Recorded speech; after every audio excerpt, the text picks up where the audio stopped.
Hi everyone. आज हम basics of programming lecture start करेंगे। ठीक है। Basics of programming specifically for AI and machine learning and data science. ठीक है, तो यहाँ पे जो हम प्रोग्रामिंग लैंग्वेज यूज कर रहे हैं वो है पाइथन।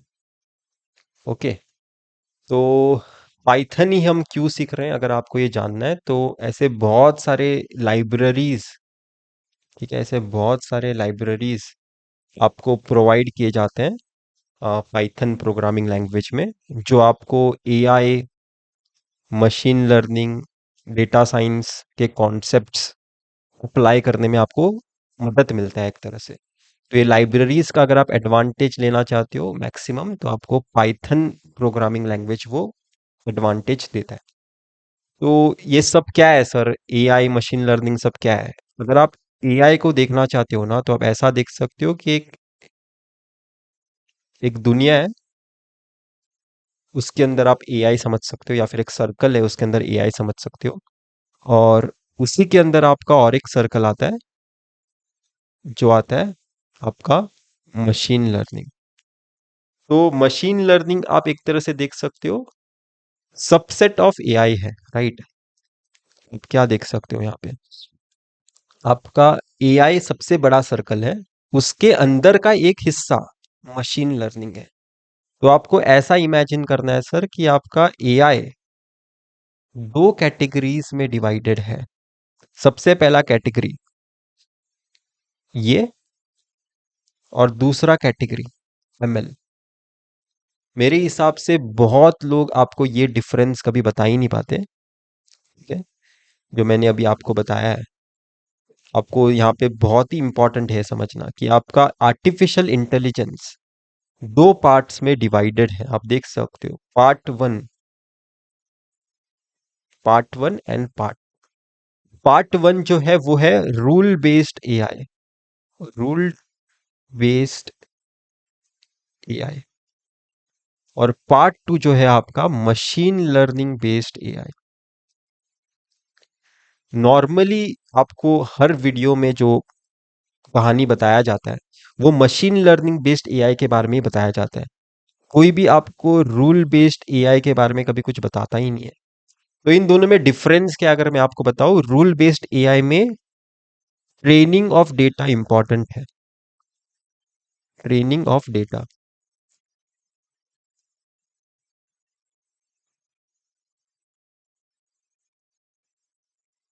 Training of data.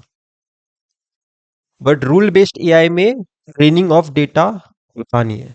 यहाँ पे हम सारे रूल्स डिफाइन करते हैं, उस रूल में क्या आउटपुट होना चाहिए वो भी पहले से बता देते हैं।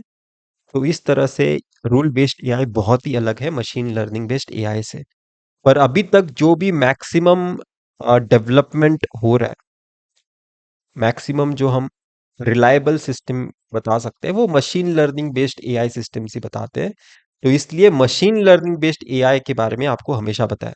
आप रूल बेस्ड एआई या फिर ये एक्सपर्ट सिस्टम भी नाम नाम से इसे जाना जाता है, रूल बेस्ड एआई या फिर एक्सपर्ट सिस्टम के बारे में ज्यादा आप डिस्कशन नहीं सुनते हो। ओके, इतना हमने समझ लिया।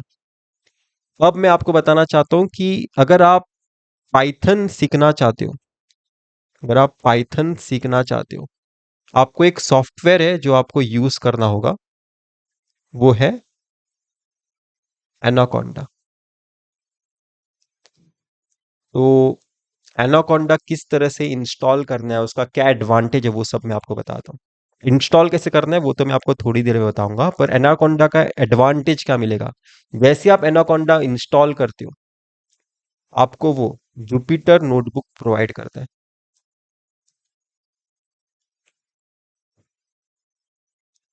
और ये जुपिटर नोटबुक हम पाइथन का कोड लिखने के लिए यूज करेंगे। ठीक है, पाइथन का कोड लिखने के लिए यूज करेंगे। इस तरह से जुपिटर नोटबुक बहुत ही अलग तरह से एक एडवांटेज क्रिएट करता है कोडिंग के टाइम, वो भी मैं आपको बताऊंगा थोड़ी ही देर में। सबसे पहले समझते हैं कि किस तरह से एनाकोंडा इंस्टॉल करना है। कुछ नहीं, बहुत आसान है इंस्टॉलेशन। इस वेबसाइट पे जाओ, ठीक है, इस वेबसाइट पे जाओ, और अगर आप विंडोज़ यूज़ कर रहे हो, मैक यूज़ कर रहे हो, सारे ऑप्शंस प्रेजेंट है। ये डाउनलोड ऑपरेशन ऑप्शन पे क्लिक करके इंस्टॉल कर लेना। बहुत ही सिंपल है। इसके बाद आपको क्या करना होगा सर? उसके बाद आपको सिंपली यहाँ पे एनाकोंडा प्रॉम्प्ट सर्च करना है और उस पर क्लिक करना है। जैसे ही आप उस पर क्लिक करोगे, यहाँ पे JUPYTERNOTEBOK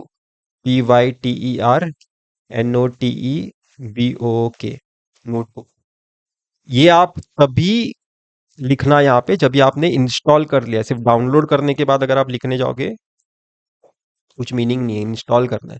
जुपिटर नोटबुक लिखो और एंटर दबा दो। ठीक है, एंटर दबा दो। तो अब ये ऑटोमेटिकली आपको जुपिटर नोटबुक ओपन करके देगा। ठीक है, सबसे पहले डिलीट करते हैं। तो यहाँ पे आप क्या क्या देख सकते हो? यहाँ पे आप एक न्यू ऑप्शन देख सकते हो। राइट साइड में यहाँ पे न्यू ऑप्शन राइट दिखाई दे रहा है। राइट, मैंने सर्कल किया है। इस न्यू ऑप्शन पे जाना है और यहाँ पे पाइथन 3 पे या फिर पाइथन 3 पे आपको क्लिक करके ये जुपिटर नोटबुक आपका खुल जाएगा। आप देख सकते हो ये एक जुपिटर नोटबुक खुला है, और यहाँ पे क्लिक करके आप इस फाइल का भी नाम चेंज कर सकते हो। ओके, तो अभी देखते हैं कैसे करेंगे हम ये सब। तो सबसे पहले मैं इस फाइल का नाम चेंज करता हूँ। lecture 1 basics of PYTHON Python rename. Okay, यहाँ पे आप देख सकते हो एक सेल क्रिएट हुआ है, और यहाँ पे आप देख सकते हो इस सेल के अंदर अभी कोई नंबर नहीं है। ठीक है, आप इस सेल के अंदर क्या देख सकते हो? यहाँ पे कुछ इस स्क्वायर ब्रैकेट के अंदर कुछ लिखा हुआ नहीं है, ये ध्यान में रखना। ठीक है, अभी हम सबसे पहला अपना कोड रन करते हैं। Print single quotation hello. तो आपको यहाँ पे क्या इंपॉर्टेंट है नोट करना सर? मैंने हेलो सिंगल कोटेशन के अंदर प्रिंट किया हुआ है। मतलब अगर आपको मैं यहाँ पे साइड में लिख के बताऊं, तो मैंने क्या किया सर? प्रिंट लिखा और सिंगल कोटेशन क्रिएट किया, और उसके अंदर मैंने हेलो लिखा है। ये आपको ध्यान देना इंपॉर्टेंट है। ओके, और अभी मैं क्या करूंगा? कंट्रोल एंटर प्रेस करूंगा। कंट्रोल एंटर, तो ये रन हो गया और इसने हमें प्रिंट करके ये दे दिया सर। ओके, अगर मैं यहाँ पे डबल कोटेशन यूज करता तो सिंगल कोटेशन की जगह,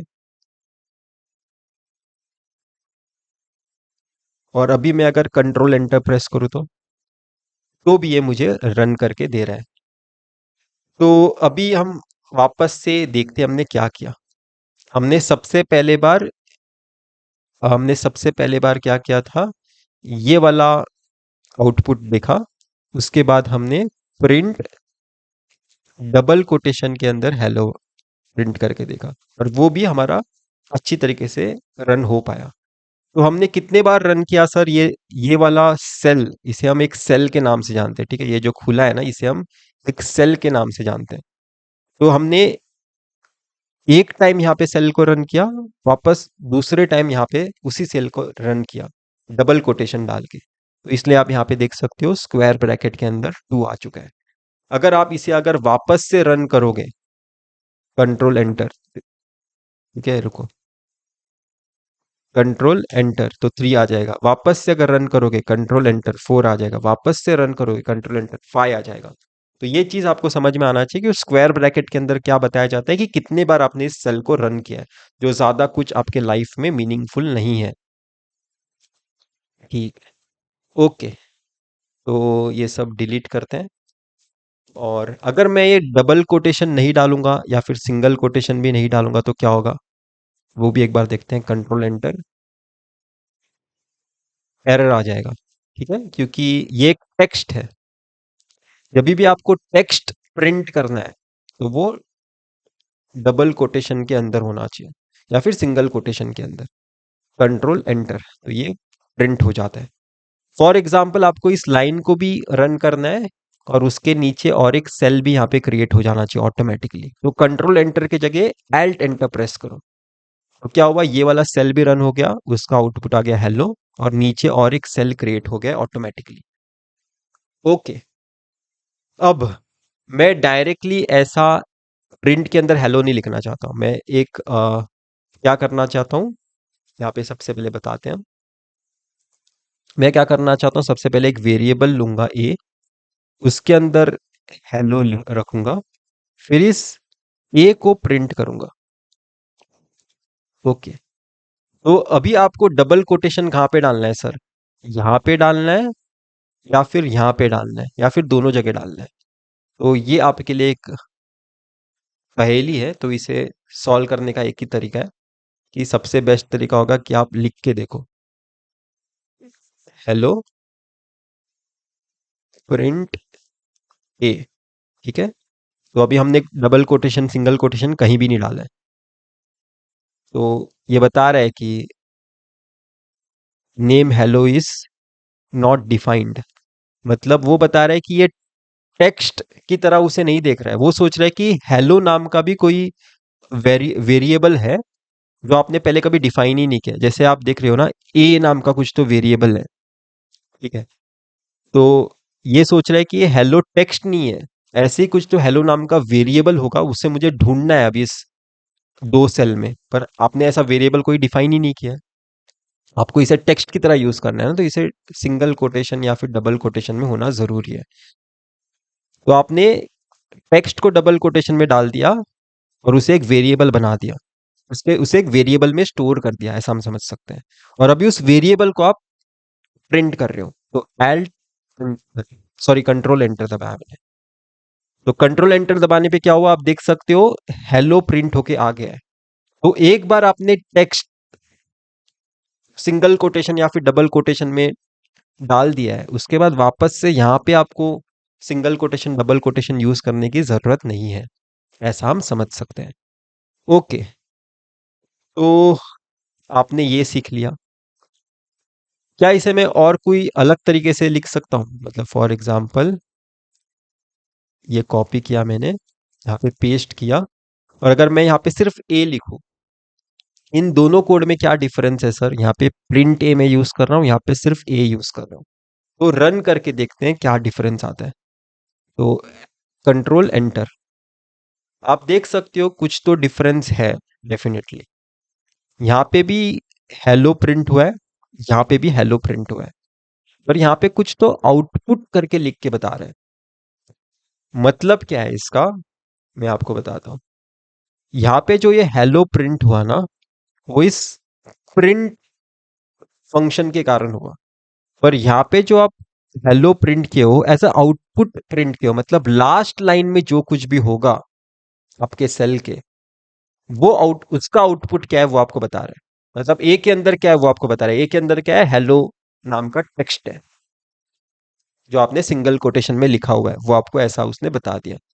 ठीक है, ये प्रिंट है, ये आउटपुट है सर, ये आउटपुट बता रहा है लास्ट लाइन का। ये क्या है सर, प्रिंट है।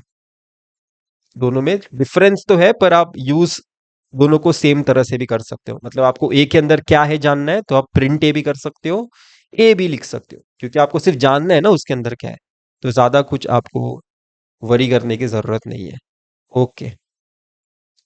अभी मैं क्या करूंगा, Alt एंटर दबा के ये कोड वापस से रन करता हूँ, नीचे एक सेल क्रिएट करता हूँ।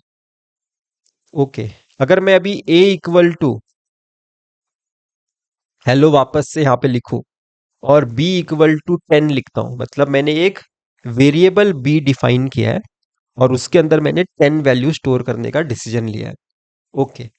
अगर मैं अभी b यहाँ पे लिखूंगा और नीचे वाले लाइन में a लिखूंगा, तो यहाँ पे आप क्या, आपकी एक्सपेक्टेशंस हैं, ये मैं आपसे जानना चाहता हूँ। मतलब यहाँ पे आप क्या एक्सपेक्ट कर रहे हो कि आपका आउटपुट जब भी आप यहाँ पे प्रिंट करोगे, बी वाला भी आउटपुट प्रिंट होगा और ए वाला भी आउटपुट प्रिंट होगा, और सिर्फ बी वाला प्रिंट होगा, और सिर्फ लास्ट लाइन वाला प्रिंट होगा। तो मैंने अभी अभी आपको बताया था, यहाँ पे क्योंकि दोनों लाइन में आपने प्रिंट नहीं यूज किया है, राइट, इन दोनों लाइनों में आपने प्रिंट नहीं यूज किया है, तो वो क्या करेगा पता है, वो सिर्फ लास्ट लाइन के लिए, वो सिर्फ लास्ट लाइन का आपको आउटपुट क्रिएट करके देगा। तो ए में क्या है वो सिर्फ आपको पता चलेगा जैसे हम इसे डिलीट करते हैं और रन करके देखते हैं। रन करता हूं मैं इसे, कंट्रोल एंटर। तो आप देख सकते हो आपके ए में क्या था सर, ए में हेलो था, तो उसने सिर्फ लास्ट लाइन का आउटपुट आपको क्रिएट करके दिया। अगर आप दोनों चाहते हो, वो भी प्रिंट फॉर्म में ही दोनों चाहते हो, तो दोनों को प्रिंट में रखो, दोनों प्रिंट होके आपको मिलेगा फिर। Control enter. A is equal to, a equal to hello भी हो गया है प्रिंट आपका। ए में हेलो भी है वो भी बता दिया, बी में 10 वैल्यू है वो भी आपको पता चल गया। तो इस तरह से आपको प्रिंट फंक्शन को यूज करना होता है। अभी हम इसके बाद वेरिएबल्स के बारे में जानेंगे, पर वो बताने से पहले कुछ और चीजें मैं आपको बताना चाहता हूँ। इस इंसर्ट वाले ऑप्शन को भी आप यूज कर सकते हो, और यहाँ पे भी कुछ बहुत ही अच्छा है जो हमें जुपिटर नोटबुक प्रोवाइड कर सकता है। तो वो देखते हैं क्या है। सबसे पहले ये सब इरेज करता हूँ, कर्सर लेता हूँ। इंसर्ट, इंसर्ट सेल अबव और बिलो, जैसे कि मैं यहाँ पे अभी मैं इस वाले सेल में हूँ, राइट।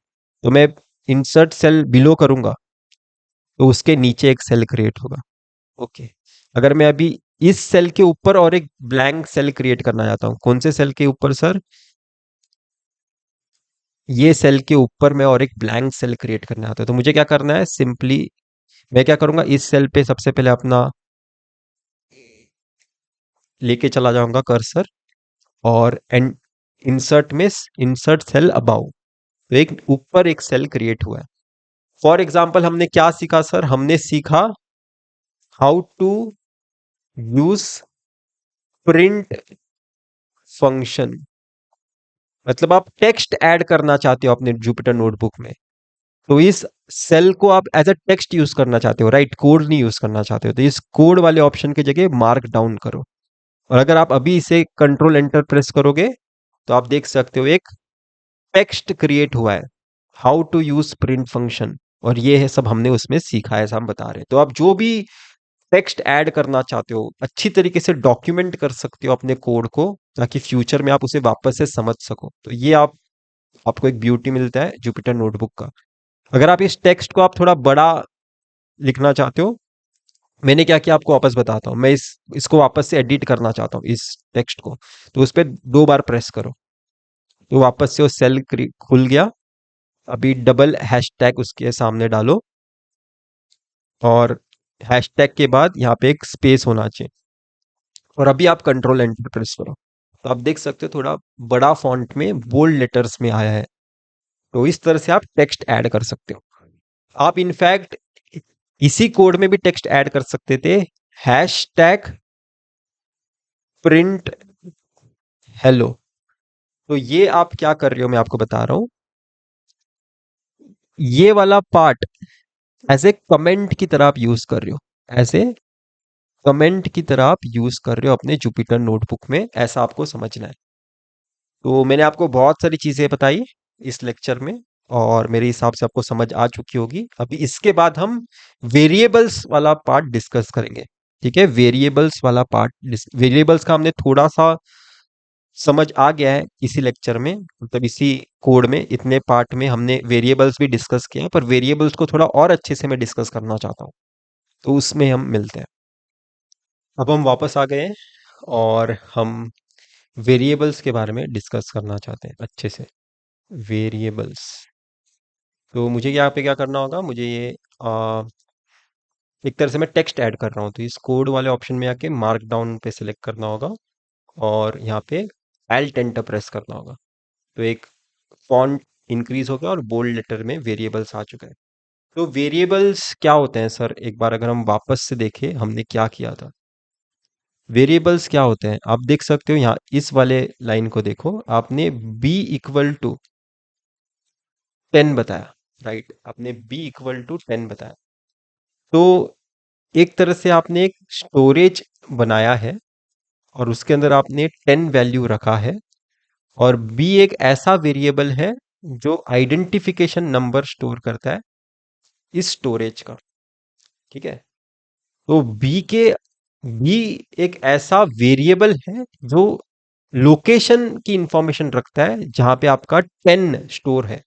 राइट, ये आपका एक स्टोरेज आपने क्रिएट किया है। ठीक है। और ये बी क्या है? वेरिएबल। मैं आपको बहुत ही बेसिक लैंग्वेज में बता रहा हूँ। इसका प्रॉपर डेफिनेशन आप गूगल यूज करके देख सकते हो। मैंने क्या बताया? बी आपका वेरिएबल है, और 10 जो आपका वैल्यू है एक स्टोरेज में स्टोर्ड है, और बी वेरिएबल उसका लोकेशन उसे पता है कि वो 10 वैल्यू या फिर वो स्टोरेज कहाँ पे है। ऐसा हम समझ सकते हैं। ओके, तो मैंने वेरिएबल का बहुत ही बेसिक सा डेफिनेशन आपको बताया, जो आपको नहीं पता होगा तो भी कोई ज्यादा प्रॉब्लम नहीं है। ओके, तो ए इक्वल टू 10 ले लेते हैं फॉर एग्जाम्पल। ठीक है, ए इक्वल टू 10 ले लेते हैं, बी इक्वल टू 2 ले लेते हैं। और अभी मैं फॉर एग्जाम्पल प्रिंट करूंगा ए प्लस बी। तो इसका आउटपुट आप क्या एक्सपेक्ट कर रहे हो कि ए प्लस बी को वो ऐड भी कर देना चाहिए। ठीक है, ए प्लस बी को वो ऐड भी कर देना चाहिए, और जो फाइनल आंसर है वो प्रिंट होके आना चाहिए। कंट्रोल एंटर, तो वही हुआ। देख सकते हो आप, ए प्लस बी मतलब ए के अंदर जो 10 था, बी के अंदर फॉर एग्जाम्पल 2 था, ऐसा हम समझ सकते हैं। तो उसने उन दोनों वैल्यूज को ऐड किया और उसका आउटपुट यहाँ पे निकाल के दिया। ओके, एल्ट एंटर दबा के और एक सेल क्रिएट करता हूँ। अगर आप इस कोड को इस तरह से लिखते तो मतलब प्रिंट के जगह ए प्लस बी सिर्फ लिखते, तो बहुत ही ज्यादा सिंपल है आपको यहाँ पे समझना। यहाँ पे क्या होगा, पहले एक बार अपनी एनालिसिस कर लेते हैं। हमारी एनालिसिस क्या बताती है? लास्ट लाइन का वो आउटपुट आपको क्रिएट करके दे देना चाहिए। यहाँ पे प्रिंट हुआ है ना, पर यहाँ पे वो आउटपुट की तरह बताएगा। जैसे कंट्रोल एंटर, तो आप देख सकते हो यहाँ पे उसने एज अ आउटपुट की तरह बताया 12 को। ओके, तो एल्ट एंटर दबा के और एक सेल में क्रिएट करता हूँ। ओके, अभी for example a equal to 10 और एंटर बी इक्वल टू 5। ठीक है, मैं बी की वैल्यू चेंज कर रहा हूँ, और मैंने sum is equal to a plus b लिख दिया। और अगर अभी मैंने सम यहाँ पे लिख के बता दिया, ये पहले डिलीट करते हैं। तो सम अगर मैंने यहाँ पे, तो ये क्या करेगा? लाइन लाइन ऑफ ये लाइंस ऑफ कोड क्या करेगा? अगर मैं इसे रन करूंगा तो लास्ट लाइन का जो आउटपुट वो आपको बताएगा। तो लास्ट लाइन का आउटपुट क्या होना चाहिए? ए प्लस बी सम के अंदर क्या है वो आना चाहिए। कंट्रोल एंटर, 15 आ गया। राइट, ए प्लस बी का वैल्यू क्या है? 15 है। ओके, अगर मैं इसे प्रिंट के अंदर सम लिखूंगा तो प्रिंट के अंदर सम लिखूंगा तो वो क्या होगा? जैसे कि सम नाम का वेरिएबल आपने सबसे पहले डिफाइन किया हुआ है, तो उस वेरिएबल के अंदर जो कुछ भी होगा वही वही प्रिंट होगा। अभी भी मुझे 15 आना चाहिए। राइट, तो आप देख सकते हो एल्ट एंटर प्रेस करने पे 15 आया मुझे। ठीक है, अगर आपको लग रहा है कि ये चेंज हुआ है कि नहीं, तो आप यहाँ पे देखो 21 है। मैं वापस से एक बार आपको रन करके बताऊंगा। एक बार मैं क्या बता रहा हूँ देखो, यहाँ पे 21 है। ठीक है, और अगर मैं इस कोड को और एक बार रन करूंगा तो यहाँ पे 22 आना चाहिए। कंट्रोल एंटर, तो आप देख सकते हो 22 आ गया है, मतलब 15 आ रहा है यहाँ पे प्रिंट करके। ओके, अभी यहाँ पे थोड़ा और देखो, अगर मैं प्रिंट जो मैंने सम लिखा है वो कोटेशन के अंदर लिखता, मतलब मैंने क्या किया सर? मैंने क्या किया? प्रिंट जो है, मैं सम सिर्फ नहीं लिख रहा हूं, मैं सम को कोटेशन के अंदर लिख रहा हूं। तो अभी आपको क्या लगता है कि क्या होगा? अभी क्या होगा पता है? ये प्रिंट फंक्शन सोचेगा। ठीक है, ये प्रिंट फंक्शन सोचेगा ये जो सम है ना, ये एक टेक्स्ट है जो आप प्रिंट करना चाहते हो। ये कोई वेरिएबल नहीं है। वेरिएबल होता तो आप इसे कोटेशन में नहीं लिखते। ये वेरिएबल नहीं है, मतलब ये टेक्स्ट की तरह इसे सोचेगा। आप देखो यहाँ पे इसे रन करके, कंट्रोल एंटर, तो उसने क्या किया सर? आप देख सकते हो इस सम को एज अ टेक्स्ट की तरह लिया और वो प्रिंट करके आपको दे दिया। जब भी आप क्या बोलते हैं, इस कोटेशन को नहीं रखते हो, अभी उस पार्ट को एज अ वो वेरिएबल की तरह लेता है, और यहाँ पे हमने वेरिएबल पहले से ही डिफाइन किया था, a+b। अभी आप कंट्रोल एंटर प्रेस करोगे तो 15 आएगा। तो बहुत सिंपल है, राइट? इतना भी डिफिकल्ट नहीं है। ओके, ये पार्ट हो गया। ओके, एल्ट एंटर दबा के मैंने और एक सेल क्रिएट किया। तो आप वेरिएबल का नाम इनफैक्ट कुछ भी रख सकते हो, A1 2 ऐसा भी रख सकते हो। ठीक है, इसके अंदर 10 रख सकते हो फॉर एग्जाम्पल। और अगर आप A1 2 प्रिंट करना चाहते हो, प्रिंट, तो आप देख सकते हो A1 2 के अंदर आपने 10 रखा था वैल्यू, राइट? A1 2 के अंदर 10 रखा था वैल्यू, और वो प्रिंट हो चुका है। ओके, पर क्या हम A_A1 2 ऐसा लिख सकते हैं? ठीक है, ऐसा इसके इसके बीच में स्पेस भी लग सकते हो आप, स्पेस का तो कोई प्रॉब्लम है ही नहीं। पर मैं क्या बोल रहा हूँ, क्या मैं ऐसा अंडरस्कोर वाला यूज कर सकता हूँ? तो डेफिनेटली यूज कर सकते हो, अभी भी रन हो रहा है। फॉर एग्जांपल यहाँ पे आप 15 16 करोगे, ठीक है, तो आप यहाँ पे देख सकते हो A1 2 में क्या है, 16 है, वो आपको बता रहा है। ओके, तो सब कुछ परफेक्ट है।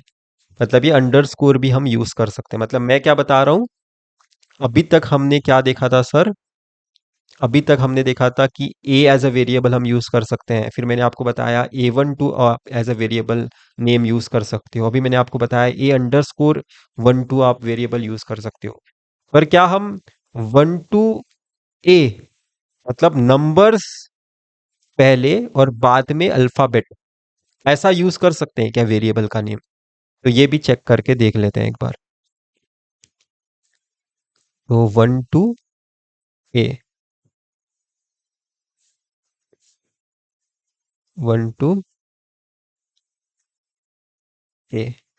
ओके, कंट्रोल एंटर, तो आप देख सकते हो ये एरर आपको बता रहा है, और ये आपको पहले लाइन में एरर बता रहा है। यहाँ पे देख सकते हो पहले लाइन में आपका एरर है। तो आप नंबर्स पहले यूज नहीं कर सकते सर। मतलब आपको पाइथन बता रहा है कि ये भी, आपको पाइथन बता रहा है कि ये भी अलाउड है, ये भी अलाउड है, ये भी अलाउड है, पर नंबर्स पहले और बाद में अल्फाबेट, ऐसा अरेंजमेंट अलाउड नहीं है फॉर वेरिएबल। ठीक है, वेरिएबल्स के बारे में हमने अच्छा डिस्कशन किया है। इसके बाद मैं आपको डिस्कशन करके बताऊंगा कि उस वेरिएबल में कौन से टाइप का डेटा स्टोर है, अगर हमें ये जानना है तो वो हम डिस्कस करते हैं इसके आगे। Thank you. तो अभी मैं कुछ और चीज़ें आपको बताना चाहता हूँ। सबसे पहले एक गलत कोड जो हमने लिखा है वो डिलीट करते हैं, और कंट्रोल एंटर प्रेस करते हैं। ओके, तो फॉर एग्जांपल, अगर आपको आपने जो यहाँ पे A=10 B=5 जो यहाँ पे पहले से डिफाइन कर दिया है, ए वेरिएबल के अंदर 10 वैल्यू स्टोर है, बी वेरिएबल के अंदर 5 वैल्यू स्टोर है, अगर आप उसे इस सेल में यूज करना चाहते हो ना, कोई प्रॉब्लम नहीं है। मतलब आप यहाँ पे इस वाले लाइन तक आपने जो कुछ भी डिफाइन किया है सेल तक, वो आप इस सेल में यूज कर सकते हो। तो इनफैक्ट आप अपना जब भी प्रोग्राम लिखते हो ना, तो ये अलग अलग सेल का बेनिफिट क्या है मैं आपको बताता हूँ, कि आपको पूरा प्रोग्राम एक साथ रन नहीं करना पड़ता। आप पार्ट ऑफ कोड रन करके देख सकते हो कि ये पार्ट ऑफ कोड अच्छे से चल रहा है कि नहीं। इसका मीनिंग ये है सिर्फ। ओके, जैसे फॉर एग्जांपल मैं अगर यहाँ पे ए सिर्फ प्रिंट करने की कोशिश करूंगा, मतलब सिर्फ ए लिखूंगा तो आउटपुट डेफिनेटली बताएगा, पर ये भी एक तरह से प्रिंट करने का ही तरीका है। तो कंट्रोल एंटर प्रेस करता हूँ, तो आप देख सकते हो कि यहाँ पे मैंने A=10 डिफाइन किया था, पर यहाँ पे भी अगर मैं उसे आउटपुट चेक करने की कोशिश करूंगा वो 10 ही बता रहा है। ओके, तो पूरा प्रोग्राम हम नंबर ऑफ सेल्स में लिखते हैं, और हर एक सेल अलग से रन करके देख देख पाते हैं। ये आपको एक एडवांटेज जुपिटर नोटबुक देता है। ओके, फॉर एग्जाम्पल मैं देखना चाहता हूं कि मेरा ए के अंदर जो मैंने वैल्यू स्टोर किया है उसका क्या है, वो टाइप क्या, इंटीजर है, फ्लोट है, क्या है? तो जैसे कि आप देख सकते हो, कंट्रोल एंटर प्रेस करूंगा तो वो बता रहा है कि इंटीजर वैल्यू आपने स्टोर किया। आप देख सकते हो, राइट? ए के अंदर आपने क्या स्टोर किया था? 10 स्टोर किया था। बी का फॉर एग्जांपल यहाँ पे चेंज करते हो, 5.5 करते हो बी की वैल्यू, और यहाँ पे रन करना जरूरी है। तो सम प्रिंट होके क्या आया, 15.5। अभी आप फॉर एग्जांपल बी का टाइप चेक करते हो, बी का, तो कंट्रोल एंटर प्रेस करोगे तो फ्लोट बता रहा है। तो जो भी डेसिमल वैल्यूज होते हैं उसे फ्लोट के नाम से जाना जाता है, ऐसा हम समझ सकते हैं। आपका सम भी इनफैक्ट फ्लोट है, राइट? तो टाइप ऑफ सम अगर मैं देखूंगा रन करके तो फ्लोट बता रहा है। ओके, तो इस तरह से आप देख सकते हो कि आपका जो भी वेरिएबल है, इनफैक्ट आपको पता भी होता है कि उसके अंदर कौन से टाइप ऑफ वैल्यू स्टोर है, फ्लोट है, इंटीजर है, या फिर स्ट्रिंग भी है कि नहीं, वो भी चेक कर सकते हो। जैसे कि मैंने यहाँ पे सी इक्वल टू कोटेशन के अंदर हेलो डिफाइन कर दिया। ओके, और यहाँ पे मैं अभी टाइप ऑफ सी देखना चाहता हूँ। कंट्रोल एंटर प्रेस करूंगा तो वो बता रहा है कि ये स्ट्रिंग है, टेक्स्ट स्ट्रिंग होता है, ठीक है, क्योंकि वो डबल कोटेशन या फिर सिंगल कोटेशन के अंदर लिखा है। सिंगल कोटेशन या फिर डबल कोटेशन के अंदर हम जो भी लिखते हैं वो स्ट्रिंग बन जाता है ऑटोमेटिकली। जैसे कि अगर आप यहाँ पे इसे 10 लिखोगे, मतलब सी के अंदर 10 नहीं लिखा है, सी के अंदर सिंगल कोटेशन के अंदर 10 लिखा है। मतलब ये क्या किया है, मैंने आपको बता रहा हूँ। आपने इसे सी इक्वल टू 10 नहीं लिखा है, आपने सी के अंदर सिंगल कोटेशन के अंदर 10 लिखा है। तो अगर आप इसे अगर प्रिंट करके देखोगे तो ये बता रहा है कि ये स्ट्रिंग है। क्यों स्ट्रिंग बता रहा है? क्योंकि यहाँ पे आपके पास सिंगल कोटेशन या फिर डबल कोटेशन यूज हुआ है। तो जो भी आप सिंगल कोटेशन या फिर डबल कोटेशन के अंदर यूज करोगे उसे वो स्ट्रिंग की तरह ट्रीट करता है। क्या मैं बोल रहा हूँ? स्ट्रिंग। ओके, तो इतना हमने चीजें समझ लिया है। अभी हम और भी कुछ देख सकते हैं कि कितने टाइप के नंबर्स आप स्टोर करके रख सकते हो, मतलब कितने टाइप के नंबर्स आप स्टोर कर सकते हो वेरिएबल्स में। तो ए इक्वल टू 10 पॉसिबल है डेफिनेटली। देखिए, आप कंट्रोल एंटर प्रेस करोगे रन हो रहा है, कोई प्रॉब्लम ही नहीं है। ओके, 10 प्लस ए कर 10 प्लस फॉर एग्जाम्पल हेलो, मतलब ए के अंदर आप इंटीजर भी स्टोर करना चाहते हो प्लस हेलो नाम का स्ट्रिंग भी स्टोर करना चाहते हो, ये पॉसिबल है क्या? तो ये पॉसिबल नहीं है। ओके, ये पॉसिबल नहीं है। इंटीजर प्लस स्ट्रिंग पॉसिबल नहीं है। ओके, आप 10.5 स्टोर कर सकते हो क्या? हाँ, डेफिनेटली आप डेसिमल वैल्यू स्टोर कर सकते हो। कंट्रोल कंट्रोल एंटर प्रेस करूंगा तो कोई एरर नहीं आया। आप 10 प्लस 5 ये कॉम्प्लेक्स वेरिएबल स्टोर कर सकते हो क्या? हाँ, कॉम्प्लेक्स वेरिएबल भी स्टोर कर सकते हो। फॉर एग्जांपल अगर आप यहाँ पे टाइप ऑफ ए देखोगे तो वो बता रहा है कि ये कॉम्प्लेक्स नंबर आपने ए के अंदर स्टोर किया है, 10 प्लस 5 जे। ओके, और एक देखते हैं कुछ तो करके। For example sum equal to 10 मैंने डिफाइन कर दिया, मतलब एक वेरिएबल का नाम सम मैंने ले लिया, उसके अंदर मैंने 10 इंटीजर स्टोर किया है, और मैं sum equal to sum plus 1 करता हूँ। ओके, तो यहाँ पे आप क्या सोच रहे हो, यहाँ पे क्या हुआ होगा? यहाँ पे क्या हुआ होगा वो बहुत जानना इंपॉर्टेंट है। हमने सबसे पहले एक सम नाम का वेरिएबल लिया, उसमें 10 लिखा। फिर आपने क्या किया?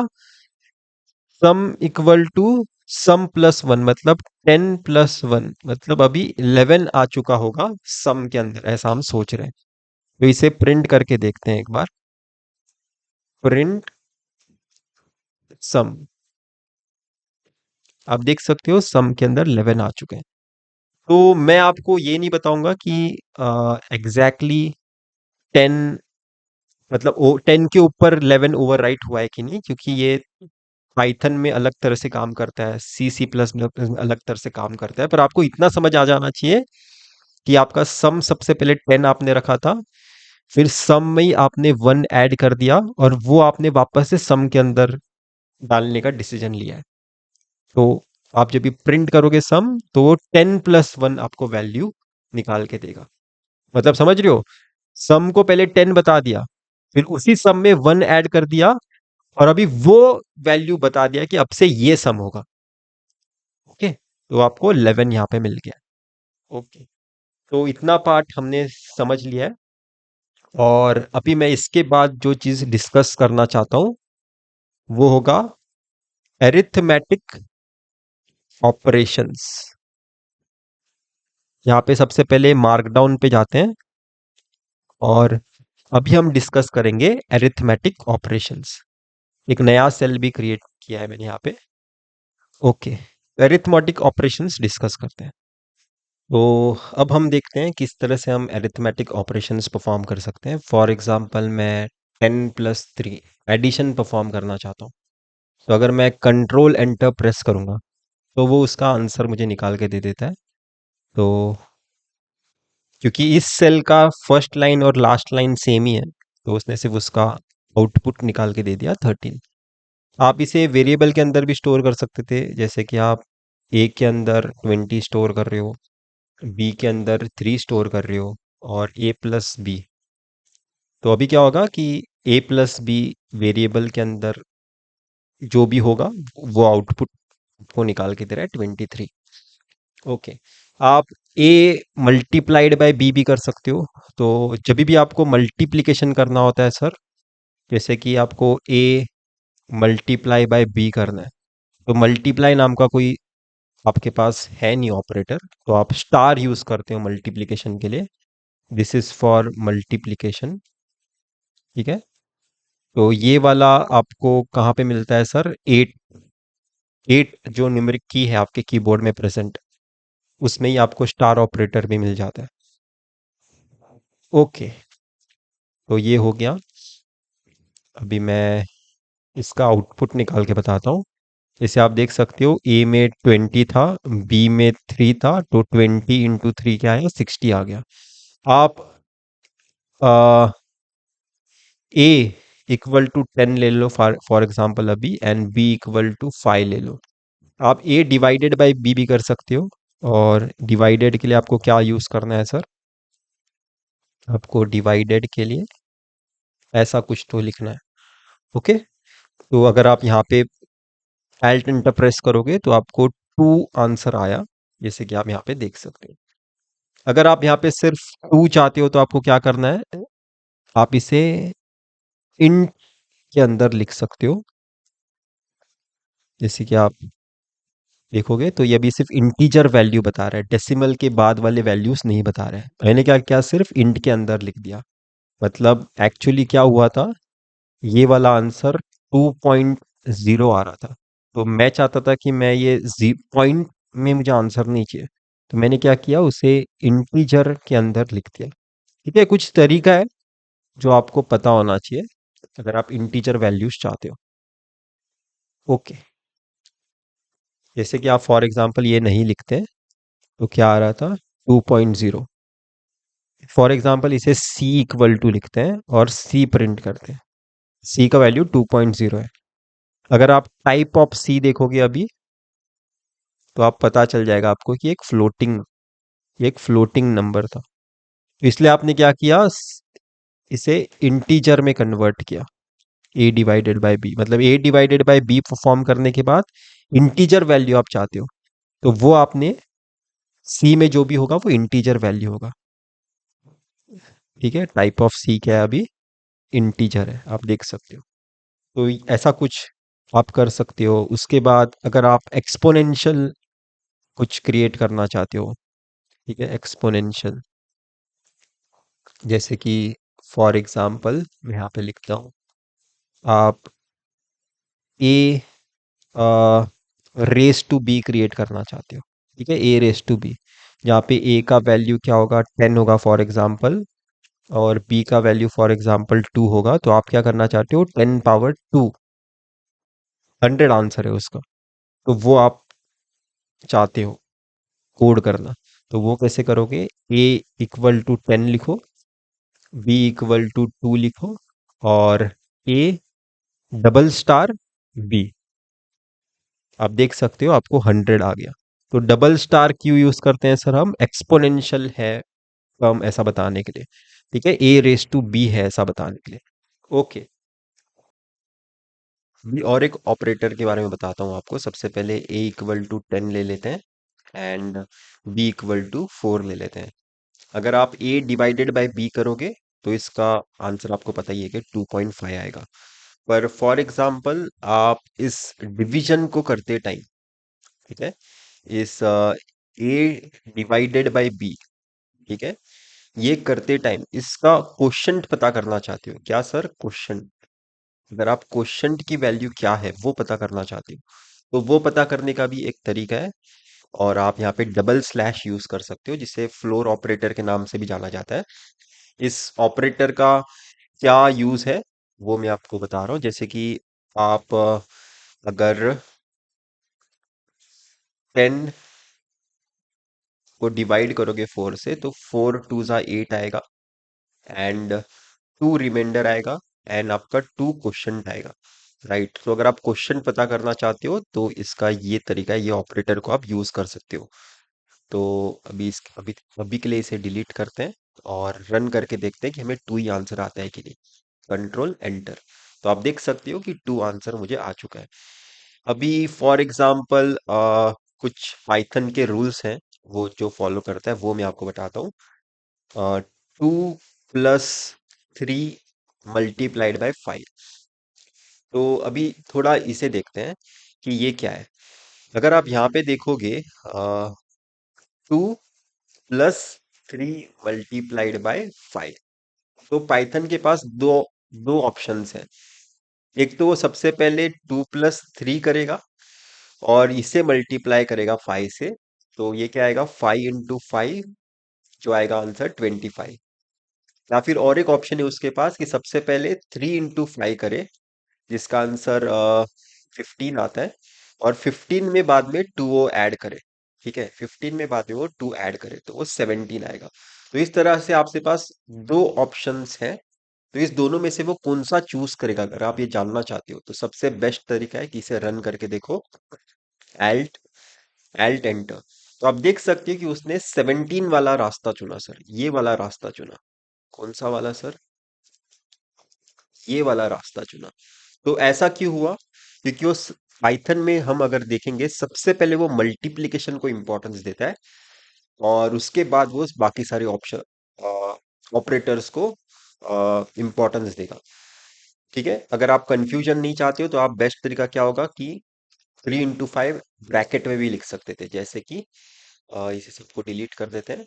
मैं यहाँ पे ब्रैकेट में लिखता 3 × 5, ये सबसे बेस्ट तरीका होगा, कोई कंफ्यूजन ही नहीं, आंसर 7 ही आएगा।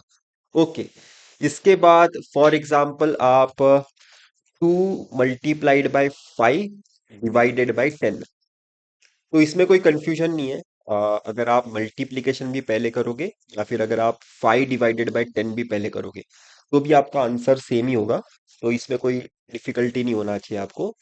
मल्टीप्लिकेशन एंड डिवीजन अगर साथ में है तो इन दोनों में से कोई भी अगर आप पहला चूज करोगे आंसर सेम ही आता है, तो इसका आंसर 1 ही आएगा, ठीक है। जैसे कि 2 × 5 10 ÷ 10 1 ही आता, या फिर 5 ÷ 10 हाफ आता, ½ × 2 भी 1 ही आएगा, ठीक है। तो मैं क्या बोलना चाहता हूँ, मल्टीप्लिकेशन अगर डिवीजन साथ में है, तो इन दोनों में से हम कोई भी चूज करें आंसर हमें सेम ही आता है। और एक कोड लिखते हैं, 2 × 5 तो यहाँ पे भी आप देख सकते हो कि ये वाला ऑपरेटर हम क्वेश्चन पता करने के लिए यूज करते हैं, और हम यहाँ पे मल्टीप्लिकेशन कर रहे हैं, तो यहाँ पे भी पाइथन क्या करेगा सर, मल्टीप्लिकेशन पहले करेगा, बाद में उसे 5 से डिवाइड करने के बाद क्वेश्चन क्या आएगा वो चेक करने की कोशिश करेगा। जैसे कि वो क्या करेगा सर, वो सबसे पहले जैसे कि वो सबसे पहले 2 × 3 करेगा जिसका आंसर 6 आएगा, बाद में 5 से डिवाइड करेगा 6 को, तो 5 × 1 = 5, और रिमाइंडर भी बना रहा है, क्वेश्चन भी बना रहा है, पर हमें क्वेश्चन में इंटरेस्ट है, अभी हमने डबल स्लैश यहाँ पे यूज किया है। ओके, तो अगर मैं इसे एल्ट एंटर प्रेस करूँ तो आप देख सकते हो कि आंसर 1 आ चुका है। तो ये कुछ ऑपरेटर्स थे जो हम जनरली यूज करते हैं, ठीक है। तो इस ऑपरेटर का सिग्निफिकेंस क्या है डबल स्लैश का, टू गेट क्वेश्चन, ओके। तो अभी हम और डिस्कशन करते हैं बाकी कोड के बारे में। तो ये कुछ चीजें हैं जो आपको पता होनी चाहिए।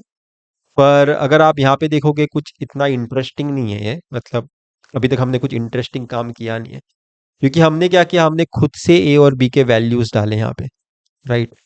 हम खुद से यहाँ पे वैल्यूज डाल रहे हैं और उसके बाद ऑपरेशंस कुछ तो परफॉर्म कर रहे हैं। पर बेस्ट क्या होगा अगर हम यूजर से पूछें, ठीक है, हम यूजर से आस्क करें। User user should ask, means we should ask user for values. ठीक है, मतलब यूजर बताएगा कि ए की वैल्यू क्या होगी और बी की वैल्यू क्या होगी। मतलब हम A equal to blank space define करेंगे, B equal to blank space define करेंगे, पर हमने ये डिफाइन कर दिया कि A into A multiplied by B मुझे आउटपुट चाहिए। पर आपने ए का वैल्यू क्या होगा, बी का वैल्यू क्या होगा, पहले से खुद से नहीं आपने किया है। वो रन करने के बाद यूजर टाइप करेगा। ठीक है, तो वो कैसे करोगे, वो अभी मैं आपको सिखाता हूँ। चलो करते हैं। एल्ट एंटर दबा के double hashtag user should give, user should right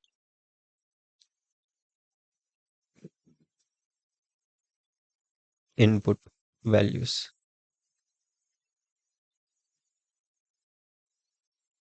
mark down, alt enter. Okay, जैसे कि for example a is equal to input, मतलब आप यूजर से इनपुट लेना चाहते हो, राइट। तो ये सिंटैक्स है, मतलब आप a equal to question mark आपने कर दिया, आपको नहीं पता है कि ए की वैल्यू क्या होगी। बी इक्वल टू भी आपने इनपुट लिख दिया। ठीक है, आपने बी का भी वैल्यू नहीं डिफाइन किया है। पर आप क्या चाहते हो सर, ए प्लस बी चाहते हो। ओके, तो अभी अगर अगर अगर अभी आप इसे कंट्रोल एंटर प्रेस करोगे, तो ये आपको अभी पूछ रहा है, यहाँ पे आप देख सकते हो, राइट। ये क्या कर रहा है, यहाँ पे उसने एक बॉक्स क्रिएट किया जिसमें अभी आपको वो ए की वैल्यू पूछ रहा है। तो आप क्या करोगे, यहाँ पे इस बॉक्स में टाइप कर सकते हो ए इक्वल टू, मैं फॉर एग्जाम्पल 10 लेना चाहता हूँ। ओके, ए का वैल्यू आपने डिफाइन कर दिया। अभी आपको पूछ रहा है कि बी की वैल्यू भी तो बताओ, क्योंकि बी के लिए भी आप इनपुट मेरे से ही लेना चाहते हो, राइट, यूजर से ही लेना चाहते हो। तो बी के लिए भी मैं टाइप कर देता हूँ फॉर एग्जाम्पल 2। तो यहाँ पे आप क्या देख सकते हो, कुछ बहुत ही इंटरेस्टिंग चीज हुआ। आपके ए में क्या था सर, ए में 10 आपने लिखा था और बी में आपने 2 लिखा था। और जब ये आपने ए प्लस बी किया ना, तो वो 12 बताने के जगह उसने 102 बताया। मतलब उसने इसे एज अ स्ट्रिंग इन लिया है, मतलब ये जो आपने 10 वैल्यूज टाइप किए थे उसे एज अ स्ट्रिंग उसने इंडिकेट किया। अगर आप ये वेरीफाई करना चाहते हो, इसे करने का तरीका बहुत आसान है। टाइप ऑफ ए लिखो यहाँ पे, टाइप ऑफ ए। रुको हाँ, यहाँ पे सबसे पहले ये डिलीट करते हैं। देखो अभी क्या हो रहा है, एक बार बता देता हूँ। आपने ए का इनपुट लेने का डिसीजन लिया है, बी का भी इनपुट यूजर से लेने का डिसीजन लिया है।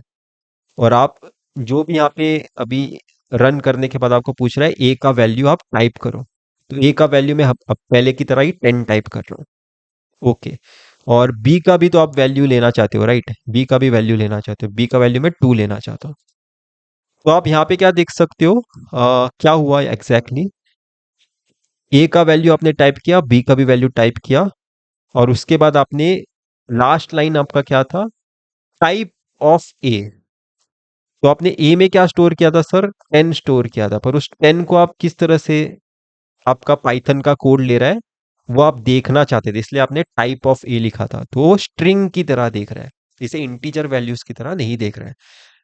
तो अगर आप यहाँ पे ए प्लस बी करोगे तो वो क्या करेगा, 10 स्ट्रिंग के आगे बी वाले स्ट्रिंग को ऐसा चिपका के आपको दे दे रहा है, क्योंकि उसने ए इक्वल टू 10 को, इस 10 को एज अ इंटीजर की तरह नहीं देखा, उसने एज इसे इंटीजर की तरह नहीं देखा, उसने इसे एज अ स्ट्रिंग की तरह देखा, एक टेक्स्ट की तरह देखा। ठीक है, ऐसा हम समझ सकते हैं। ओके, तो इसे सॉल्व करने का तरीका क्या है, सबसे पहले हमने ये देख लिया है। तो इसे सॉल्व करने का तरीका क्या है? हम ए प्लस बी क्या चाहते हैं सर? जब भी हम ए में 10 टाइप करेंगे आगे और बी में 2 टाइप करेंगे तो 12 आना चाहिए मुझे ए प्लस बी का आंसर। इसे सॉल्व करने का तरीका क्या है? एक बार यहाँ पे आपको लिख के भी बता देता हूँ। ए इक्वल टू आप क्या कर रहे थे? इनपुट ले रहे थे, राइट? उसके आगे अभी आपको सिर्फ इतना आपको ऐड करना होगा, इन। तो आपका जो भी आप ए में डालोगे वो अगर स्ट्रिंग की तरह ले भी रहा है तो उसे हम इंटीजर में फोर्सफुली कन्वर्ट कर रहे हैं। यहाँ पे मैं इंट टाइप करता हूँ, int round bracket round bracket. वैसे ही बी को भी int round bracket round bracket. A का वैल्यू 10, बी का वैल्यू 2। आप देख सकते हो ए प्लस बी जो लास्ट लाइन था कोड का, वो उसका आउटपुट क्या है? 12।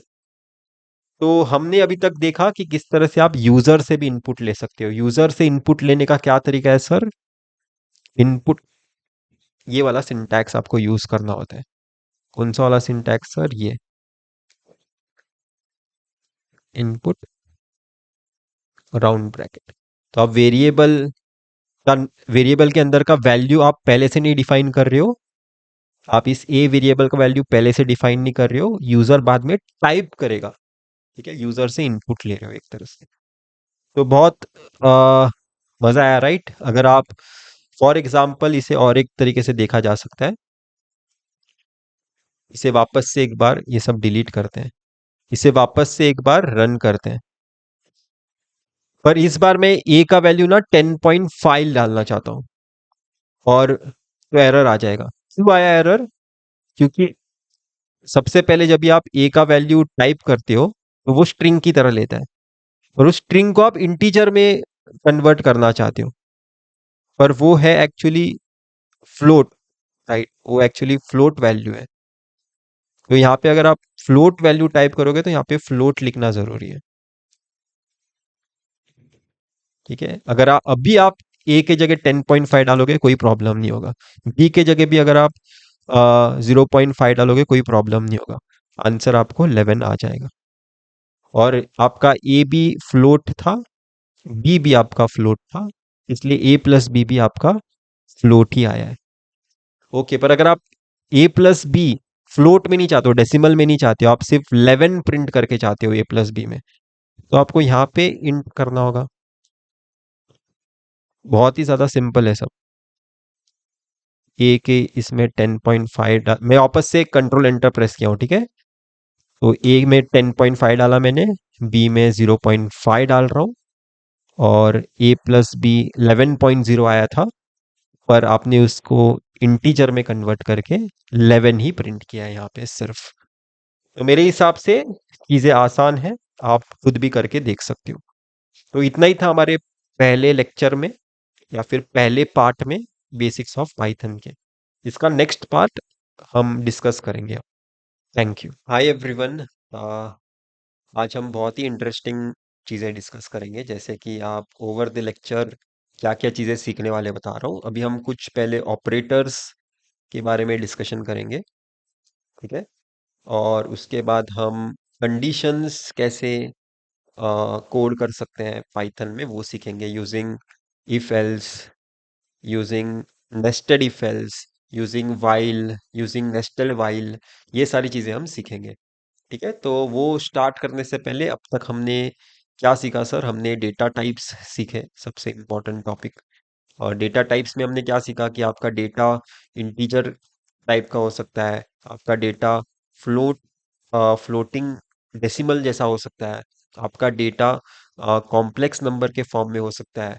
अभी मैं आपको एक एक्स्ट्रा बताने वाला हूँ, और वो एक्स्ट्रा क्या होगा सर? आपका डेटा बुलियन भी हो सकता है। तो बुलियन डेटा कैसा दिखता है? जैसे कि for example a equal to, मैं ट्रू डायरेक्टली ऐसा असाइन कर सकता हूँ, ठीक है? बस यहाँ पे ध्यान रखना कि आर यू ई स्मॉल में होना चाहिए, कैपिटल में ही होना चाहिए। वैसे बी इक्वल टू फॉल्स भी मैं असाइन कर सकता हूँ, FALSC, ठीक है? तो ये अगर मैं रन करूंगा तो यहाँ पे कुछ एरर नहीं आया मुझे, राइट? कंट्रोल एंटर प्रेस करने के बाद आप चाहिए तो वापस से एक बार मैं रन करके बताता हूँ, एल्ट एंटर प्रेस करता हूँ। देखो यहाँ पे 2 आ चुका है, ठीक है, ब्रैकेट के अंदर, तो मतलब ये रन होने के बाद कोई एरर नहीं आया। आप चाहिए तो टाइप ऑफ डेटा भी देख सकते हो, टाइप के राउंड ब्रैकेट के अंदर ए लिखकर ये आपको बता रहा है कि ये बुलियन डेटा टाइप है। तो ये भी एक डेटा टाइप है जो आप यूज कर सकते हो अपने कोडिंग के टाइम। कैसे यूज करोगे आज वो हम डील करेंगे। सबसे पहले मैं आपको कुछ ऑपरेटर्स बताना चाहता हूँ। और तो रिलेशनल ऑपरेटर कैसा होता है सर? रिलेशनल ऑपरेटर्स जैसे कि इसे मार्कडाउन में करते हैं सबसे पहले, एल्ट एंटर। ओके, जैसे कि आप a equal to 10 for example assign किए हो, b is equal to 20 for example assign किए हो, आपने एल्ट एंटर दबा दिया तो ये असाइन हो चुका है। अभी आप चेक कर सकते हो कि आपका a ग्रेटर देन b है क्या। आपका a लेस देन b है, तो इसका आंसर क्या आना चाहिए सर? गलत है आना चाहिए, तो वो क्या बताएगा? फॉल्स बताएगा। आप देख सकते हो यहाँ पे फॉल्स लिख के उसने बताया। ओके, आप a लेस देन b भी चेक कर सकते हो। ए लेस देन बी है क्या? डेफिनेटली 10 लेस देन 20 होता है, तो एल्ट एंटर प्रेस करूंगा, ट्रू आना चाहिए। आप देख सकते हो ट्रू आया।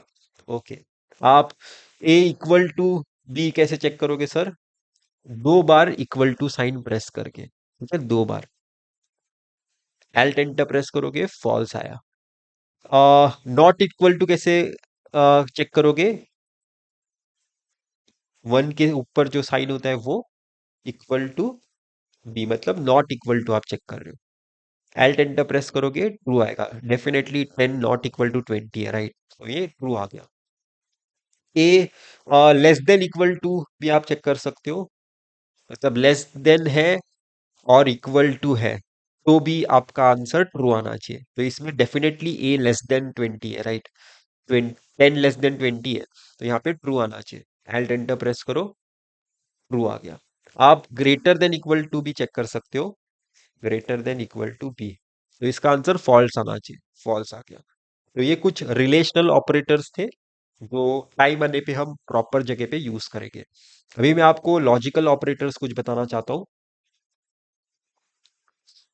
लॉजिकल ऑपरेटर्स, इसे मार्कडाउन में सबसे पहले कन्वर्ट करते हैं और एल्ट एंटर प्रेस करते हैं। जैसे कि हमने ए एंड बी के वैल्यूज पहले ही असाइन कर लिए हैं, पर वो दिखेंगे नहीं आपको, इसलिए वापस से एक बार मैं यहाँ पे असाइन कर रहा हूँ। A equal to 10, B equal to 20। Okay, अभी यहाँ पे मैं थोड़ा ये डिलीट करता हूँ।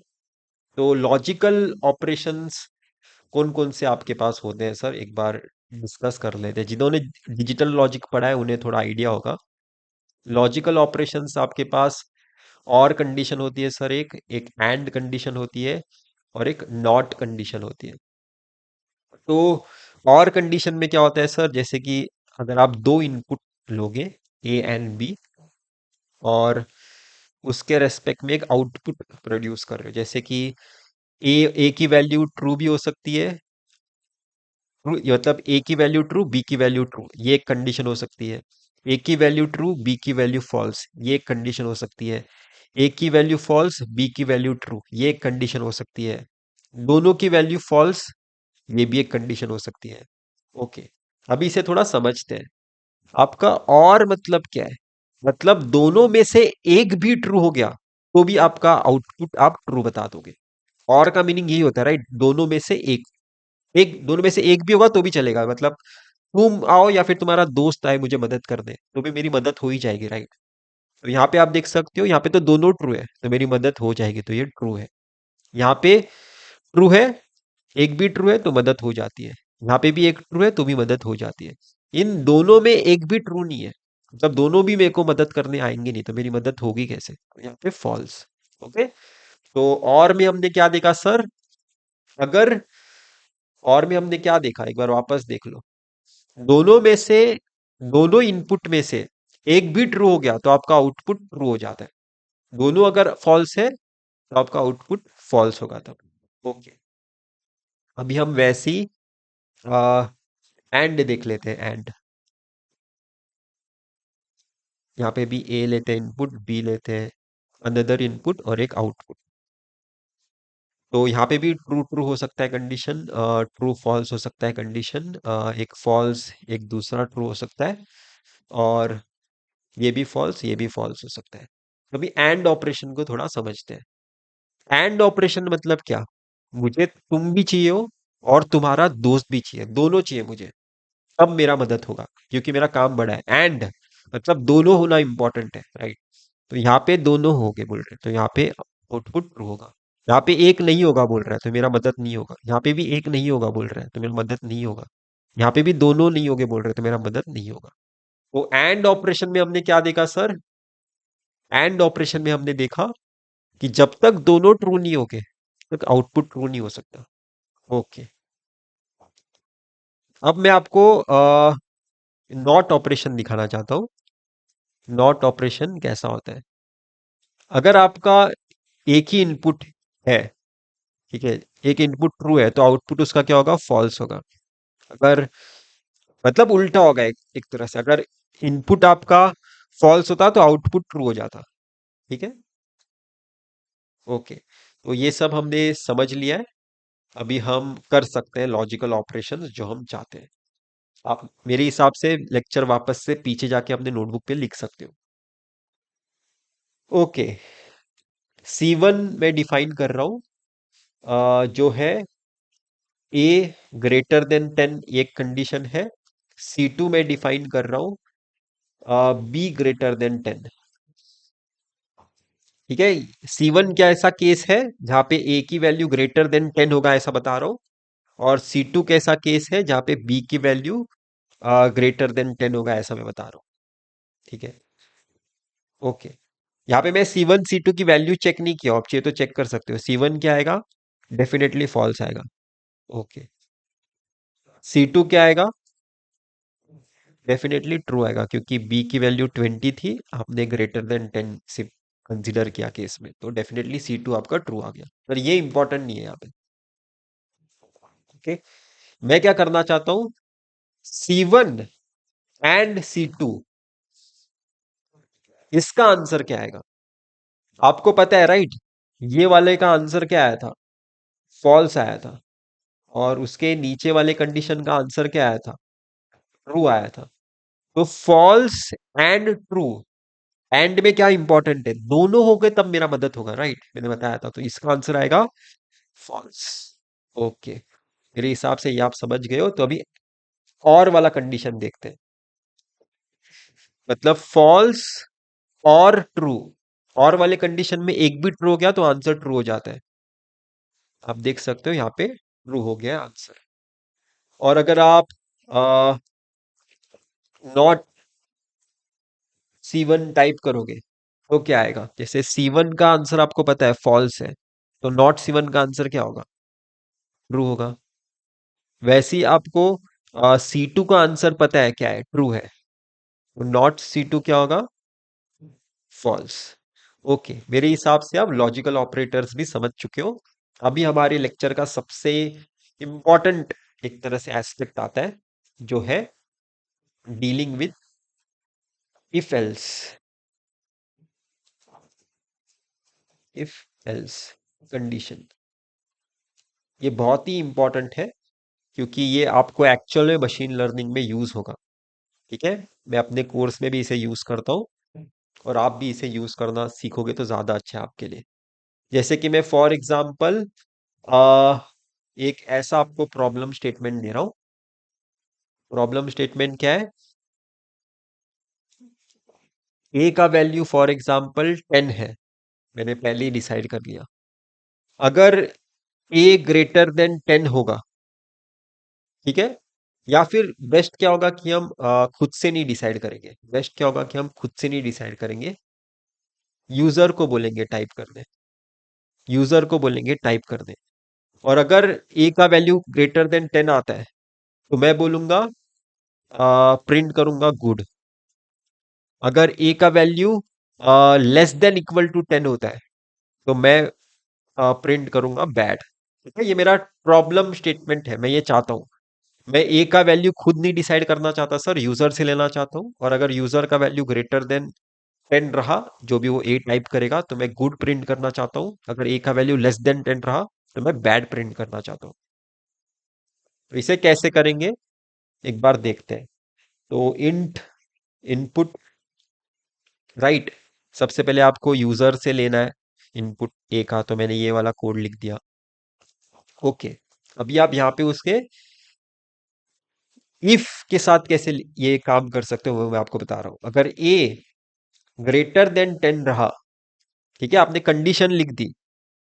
अभी इफ का ये सिंटैक्स है, मतलब जब भी आपको इफ यूज करना है, जब भी आपको इफ यूज करना है, ठीक है, तो इफ लिखो, उसके साइड में कंडीशन लिखो, और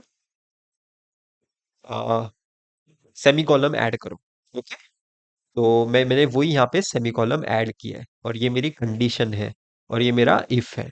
मैं होप कर रहा हूँ कि ये चीजें आपको समझ आ गई है, इसमें कोई कंफ्यूजन वाली बात है नहीं। ओके, जब भी ये कंडीशन होगी तब मैं क्या चाहता हूँ, वो प्रिंट करे गुड।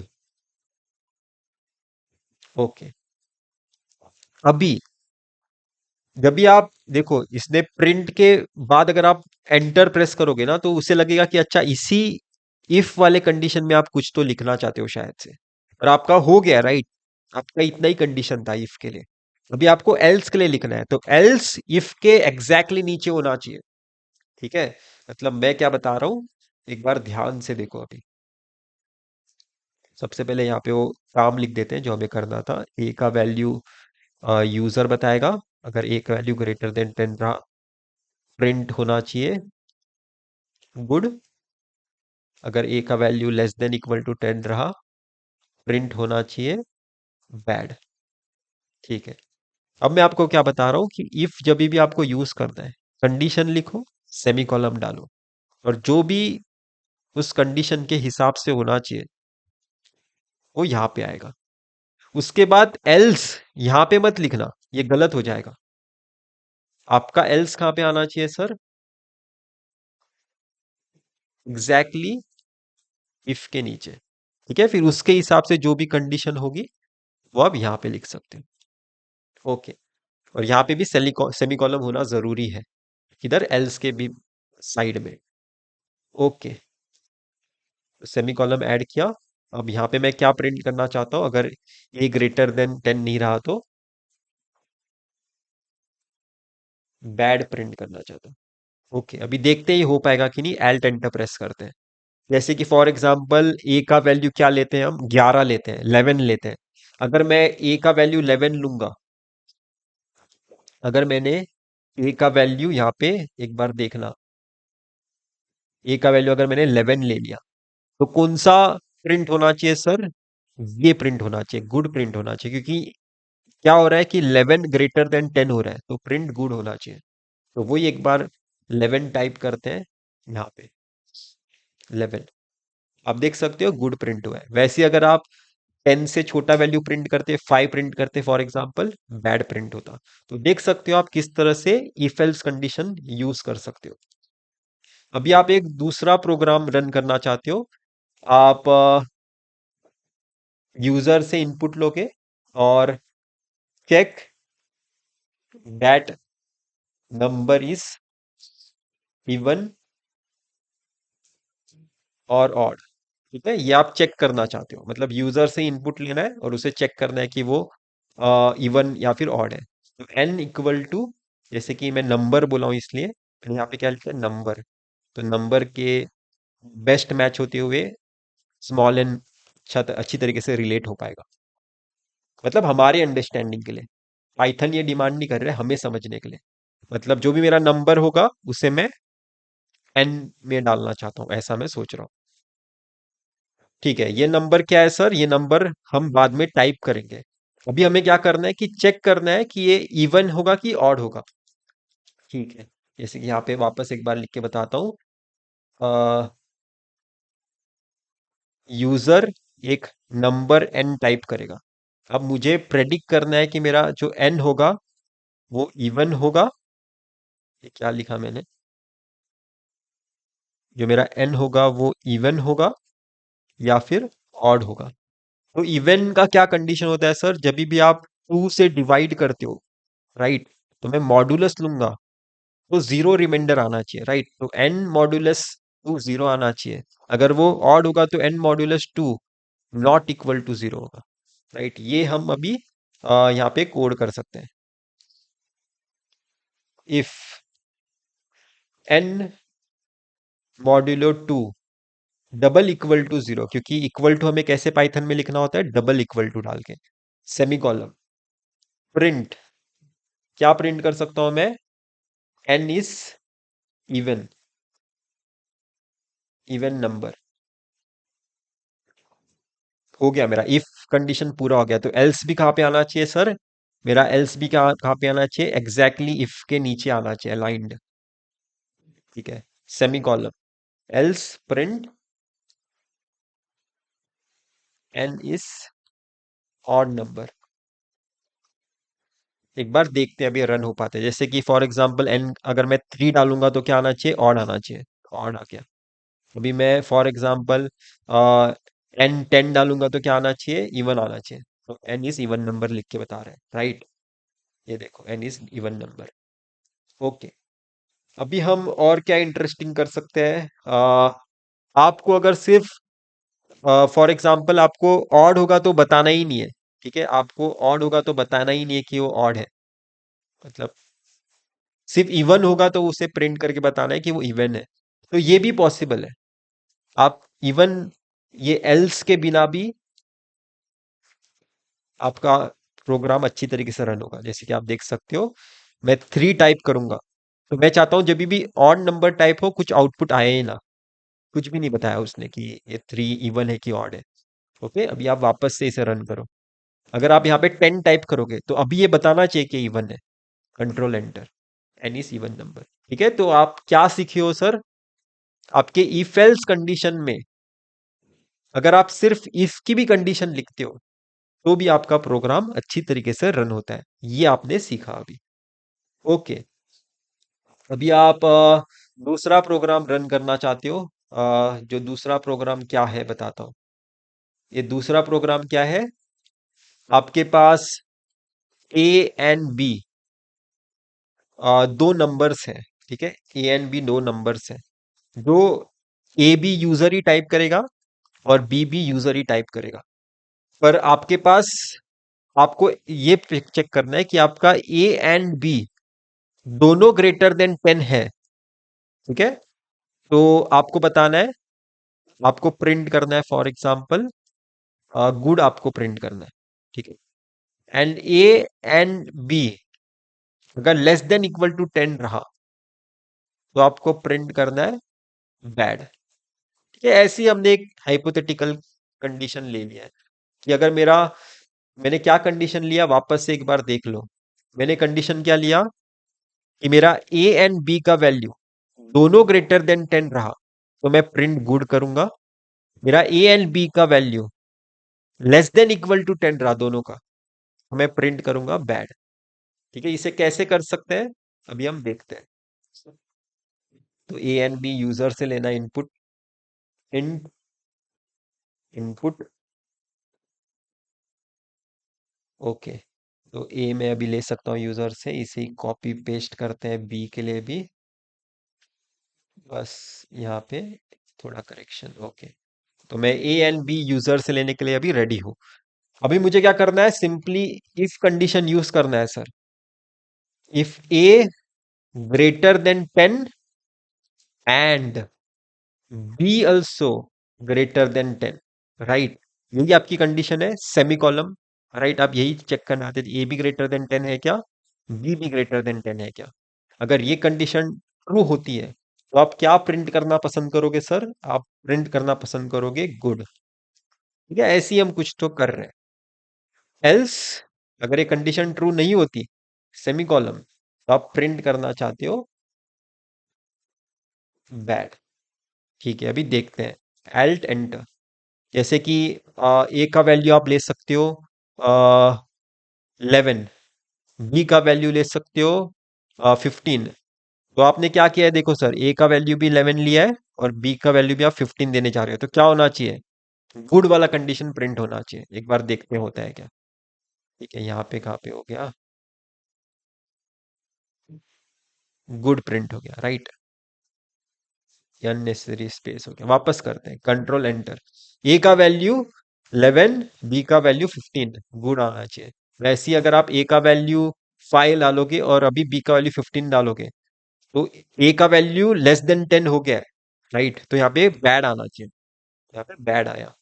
तो इस तरह से आप अपने एल्स इफ एल्स कंडीशंस को यूज कर सकते हो और बेहतरीन कुछ तो बनाने की कोशिश कर सकते हो प्रोग्राम। ओके, अभी और एक चीज करते हैं, और एक प्रोग्राम रन करते हैं। जैसे कि आपके पास ए यूजर से लोगे आप, बी भी आप यूजर से लोगे, सी भी आप यूजर से लोगे। आपको बताना है कि जो भी यूजर टाइप करेगा ए बी सी के वैल्यूज, उसमें से ग्रेटेस्ट नंबर आपको प्रिंट करना है। Print largest number out of A comma B comma C, मतलब इन तीनों नंबर्स में से, ए बी सी, इन तीनों नंबर्स में से जो भी लार्जेस्ट होगा वो आप प्रिंट करना चाहते हो। तो ये हम कैसे अचीव करेंगे वो मैं आपको बताता हूँ। जैसे कि यहाँ पे वापस से ये ए बी का कोड तो कॉपी पेस्ट कर लेते हैं और सी के लिए लिखते हैं इंट इनपुट। ठीक है, तो ये हमने ए बी सी यूजर से लेने के लिए हम रेडी है। अभी हम कंडीशन डालते हैं कि if A greater than B and A greater than C, मतलब ए मेरा बी से भी बड़ा है और ए मेरा सी से भी बड़ा है। तो इस केस में मैं क्या बोल सकता हूं सर? प्रिंट, मुझे क्या प्रिंट करना है? लार्जेस्ट नंबर प्रिंट करना है, राइट। तो मैं ए को प्रिंट करना चाहूंगा, राइट। और यहाँ पे आपका ए, यहाँ पे एक चीज इंपॉर्टेंट है समझना, यहाँ पे एक चीज इंपॉर्टेंट है समझना, जो बताता हूं अभी आपको। यहाँ पे जो आपका ए है वो टेक्स्ट नहीं है सर, वो एक वेरिएबल है जो यहाँ पे आपने पहले से डिफाइन किया हुआ है। तो प्रिंट के अंदर आपको यहाँ पे अभी सेमी कॉलम देने की जरूरत नहीं है, क्योंकि ये एक वेरिएबल की वैल्यू आप प्रिंट करना चाहते हो। ठीक है, जो वेरिएबल आपने पहले से यहाँ पे डिफाइन किया हुआ है। ओके, ये हम समझ गए, इधर थे हम। ओके, तो अभी अभी हमें क्या करना है सर? दूसरी कंडीशन चाहिए। तो यहाँ पे आप एल्स नहीं, क्योंकि आप प्रिंट कर सकते हैं। देखो, आपको आप कैसे यहाँ पे करने वाले हो वो टास्क अचीव, वो सबसे पहले बताता हूँ। आप चेक करोगे कि आपका ए ग्रेटर देन बी है क्या और आपका ए ग्रेटर देन सी है क्या। अगर ऐसा होगा तो आप ए प्रिंट करना चाहोगे। अगर बी ग्रेटर देन ए है, कॉमा बी ग्रेटर देन सी है, तो आप बी प्रिंट करना चाहोगे। अगर सी ग्रेटर देन ए है, सी ग्रेटर देन बी है, तो आप सी प्रिंट करना चाहोगे। तो यहाँ पे आपके पास थ्री केसेस है सर, थ्री केसेस। तो थ्री केसेस के साथ या फिर मल्टीपल केसेस के साथ आप कैसे डील कर सकते हो वो मैं आपको बता रहा हूं। तो आपको क्या करना है सर? अभी आप डायरेक्टली एल्स नहीं टाइप कर सकते, अभी आप एल्स इफ टाइप कर रहे हो। तो एल्स इफ इस तरह से लिखना है आपको पाइथन में, ELIF। ठीक है, अभी आप क्या टाइप कर रहे हो? बी ग्रेटर देन ए है क्या, एंड बी ग्रेटर देन सी है क्या, सेमी कॉलन। तो आप क्या प्रिंट करना चाहोगे? बी प्रिंट करना चाहोगे। ओके, एल्स अभी आपका इस लास्ट केस के लिए आपको कंडीशन लिखना नहीं पड़ता, आप डायरेक्टली एल्स लिख सकते हो, प्रिंट सी। तो इसे एक बार एल्ट एंटर प्रेस करके रन करके देखते हैं। जैसे ए का वैल्यू फॉर एग्जांपल हम डिसाइड कर लेते हैं पहले से ही। जैसे कि ए का वैल्यू आप 5 सेट करना चाहते हो, बी का वैल्यू 4 और सी का वैल्यू 7।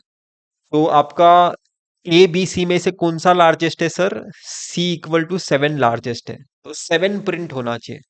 ठीक है, तो हम ए की वैल्यू पहले यहाँ पे दे देते हैं। ए का वैल्यू 5, बी का वैल्यू 4, सी का वैल्यू 7। तो आप देख सकते हो क्या हुआ यहाँ पे। आपने यहाँ पे ए का वैल्यू पहले दिया था, बी का वैल्यू बाद में दिया, बाद में सी का वैल्यू दिया और उसने आपको लार्जेस्ट नंबर उसमें से बताया। ठीक है, बस इसमें इस कोड में सिर्फ एक ही प्रॉब्लम है। वो प्रॉब्लम क्या है मैं आपको बताता हूँ। जैसे कि फॉर एग्जाम्पल आप दो वैल्यूज सेम देते हैं, बी का भी वैल्यू 5 देते, तो इस केस में भी मुझे 7 ही आउटपुट आना चाहिए, राइट? राइट। तो वो हो पाता है कि नहीं, अभी हम चेक करेंगे। ए का वैल्यू 5 देना है, बी का भी वैल्यू 5 देना है, सी का वैल्यू 7। आप देख सकते हो, ठीक है, 7 ही आया, अभी भी कोई प्रॉब्लम नहीं हुआ। एक बार वापस से इस कोड को रन करेंगे, बस ए बी के वैल्यूज ग्रेटर वाले लेता हूं। जैसे कि ए बी के वैल्यूज में 10 लेता हूं। ठीक है, तो इस बार आंसर क्या आना चाहिए सर? इस बार आंसर क्या आना चाहिए? इस बार आंसर आना चाहिए कि 10 सबसे लार्जेस्ट वैल्यू है, राइट? तो वो आ पाएगा कि नहीं, एक बार देखेंगे। ओके, यहाँ पे थोड़ा कंफ्यूजन नहीं होना चाहिए, इसलिए सब कुछ इरेज किया मैंने। Control enter. तो अभी मैं कौन सा वैल्यू पुट कर रहा हूं सर? ये वैल्यू कौन सा है, एक बार लिख लेता हूं यहाँ पे। ये वैल्यू होगा ए का, उसके बाद बी का होगा वैल्यू। ओके, अभी मैं ए का वैल्यू प्रेस कर रहा हूँ, 10। बी का वैल्यू क्या होगा, ये भी 10 होना चाहिए। सी का वैल्यू क्या डालना चाहता हूँ, 7 डालना चाहता हूँ। आपने अभी यहाँ पे क्या देखा सर? आपने देखा कि आपने ए का वैल्यू भी 10 प्रेस किया था, बी का वैल्यू भी 10 प्रेस किया था, सी का वैल्यू भी 7 प्रेस किया था, जैसे आपने यहाँ पे एज्यूम किया है। पर वो लार्जेस्ट 7 है बता रहा है। ये प्रॉब्लम क्यों हुआ? ये प्रॉब्लम इसलिए हुआ, थोड़ा इसे एनालाइज करते हैं अच्छे से। ठीक है, एनालिसिस करते हैं अच्छे से। जैसे कि ये ए का वैल्यू है, ये बी का वैल्यू है, ये सी का वैल्यू है। तो देखते हैं ये वाला कंडीशन फुलफिल हो पा रहा है क्या, ए ग्रेटर देन बी है क्या? ए ग्रेटर देन बी है क्या? नहीं, 10 ग्रेटर देन 10 नहीं है। ठीक है, तो ये वाला इफ उसने हटा दिया, ये कंडीशन सोचने की जरूरत ही नहीं है। बी ग्रेटर देन ए है क्या? 10 ग्रेटर देन 10 है क्या? नहीं, तो ये भी कंडीशन से वो चला गया, और उसने डायरेक्टली ये वाला कंडीशन प्रिंट करके दे दिया कि वो सी प्रिंट करेगा इस केस में भी, और उसने सी प्रिंट करके आपको दे दिया। तो अगर आप ये प्रॉब्लम का सॉल्यूशन चाहते हो, तो आपको ज्यादा कुछ नहीं करना है सर, इतना कुछ प्रॉब्लम नहीं है। आपको सिर्फ ग्रेटर देन इक्वल टू यहां पे डालना होगा, ताकि अगर दो नंबर्स इक्वल भी हो जाए, तब भी आपका प्रोग्राम आपको एक्सपेक्टेड आउटपुट दे सके। जैसे आप यहाँ पे क्या देख सकते हो, आपने ए एंड बी दोनों के वैल्यूज 10 डाले हैं, राइट? तो इस केस में भी वो रन होना चाहिए। अभी रन करते हैं।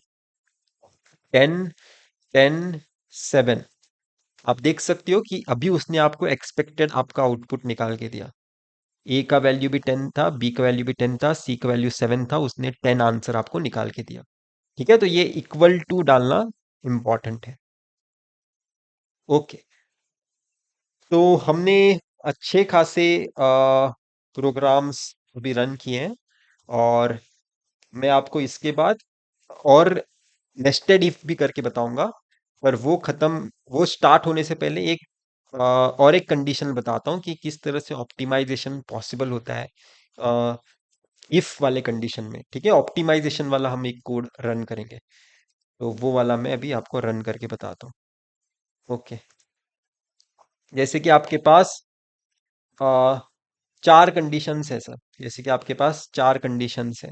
एक कंडीशन क्या है, जब भी एन, एक फॉर एग्जांपल एन आप कुछ तो एक नंबर है यूजर से लोगे, अगर आपका एन लेस देन 0 रहा, तो तब आप नथिंग प्रिंट करना चाहते हो।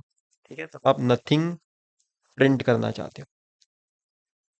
ओके, अगर आपका n less greater than 0, less than 5 रहा, तब आप येलो प्रिंट करना चाहते हो। ठीक है, अगर आपका n greater than equal to 5 रहा, लेस देन इक्वल टू 10 रहा, तब आप ग्रीन प्रिंट करना चाहते हो। अगर आपका एन ग्रेटर देन 10 रहा, तब आप क्या प्रिंट करना चाहते हो सर? रेड प्रिंट करना चाहते हो। तो ये कुछ टास्क है जो आपको करना है, तो ये हम करने की कोशिश करते हैं। जैसे कि एन आपको यूजर से लेना है, इन इनपुट।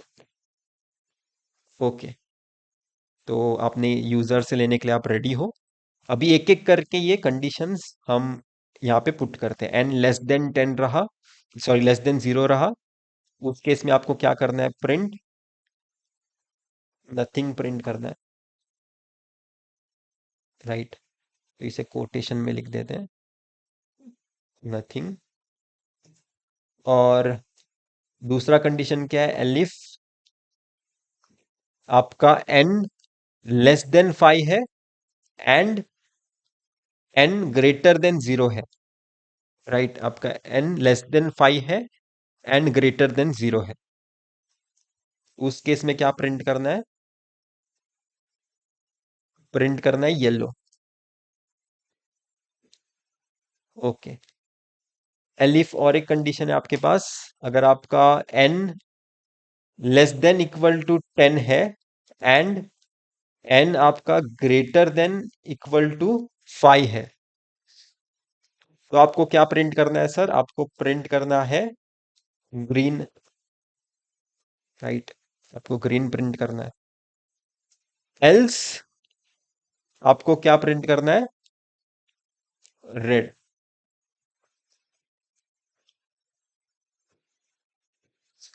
ओके। तो ये वाला एक बार कोड रन करते हैं, जैसे कि फॉर एग्जांपल n की एक वैल्यू पहले ही डिसाइड कर लेते हैं कि मैं n की वैल्यू क्या डालूंगा, मैं n की वैल्यू 7 डालूंगा। तो 7 कौन से इसमें आता है सर, 7 इस वाले केस में आता है, तो ग्रीन होना चाहिए प्रिंट। ओके। तो 7 डालते हैं यहाँ पे, 7 एंटर, तो ग्रीन आ गया। ओके। तो ये प्रिंट करना बहुत ही आसान था, इवन ये कोड लिखना भी बहुत आसान था आपके लिए। बस यहाँ पे क्या मैं आपको बताना चाहता हूँ, देखो, ये n लेस देन 0 के लिए जब तक कंडीशन आपकी ट्रू है, आपका प्रोग्राम, मतलब आप अगर आप जितने भी n के वैल्यूज यहाँ पे डिसाइड करोगे, यहाँ ये वाला कोड क्या है, n की वैल्यू ले रहा है, राइट। तो जब भी आप n की कोई वैल्यू लोगे, अगर वो लेस देन 0 है, तो सिर्फ यही पार्ट ऑफ कोड को वो रन करेगा, वो बाकी के एलिफ कंडीशन चेक ही नहीं करेगा, राइट, क्योंकि n लेस देन 0 है, तो इसी पार्ट ऑफ कोड को वो रन करेगा।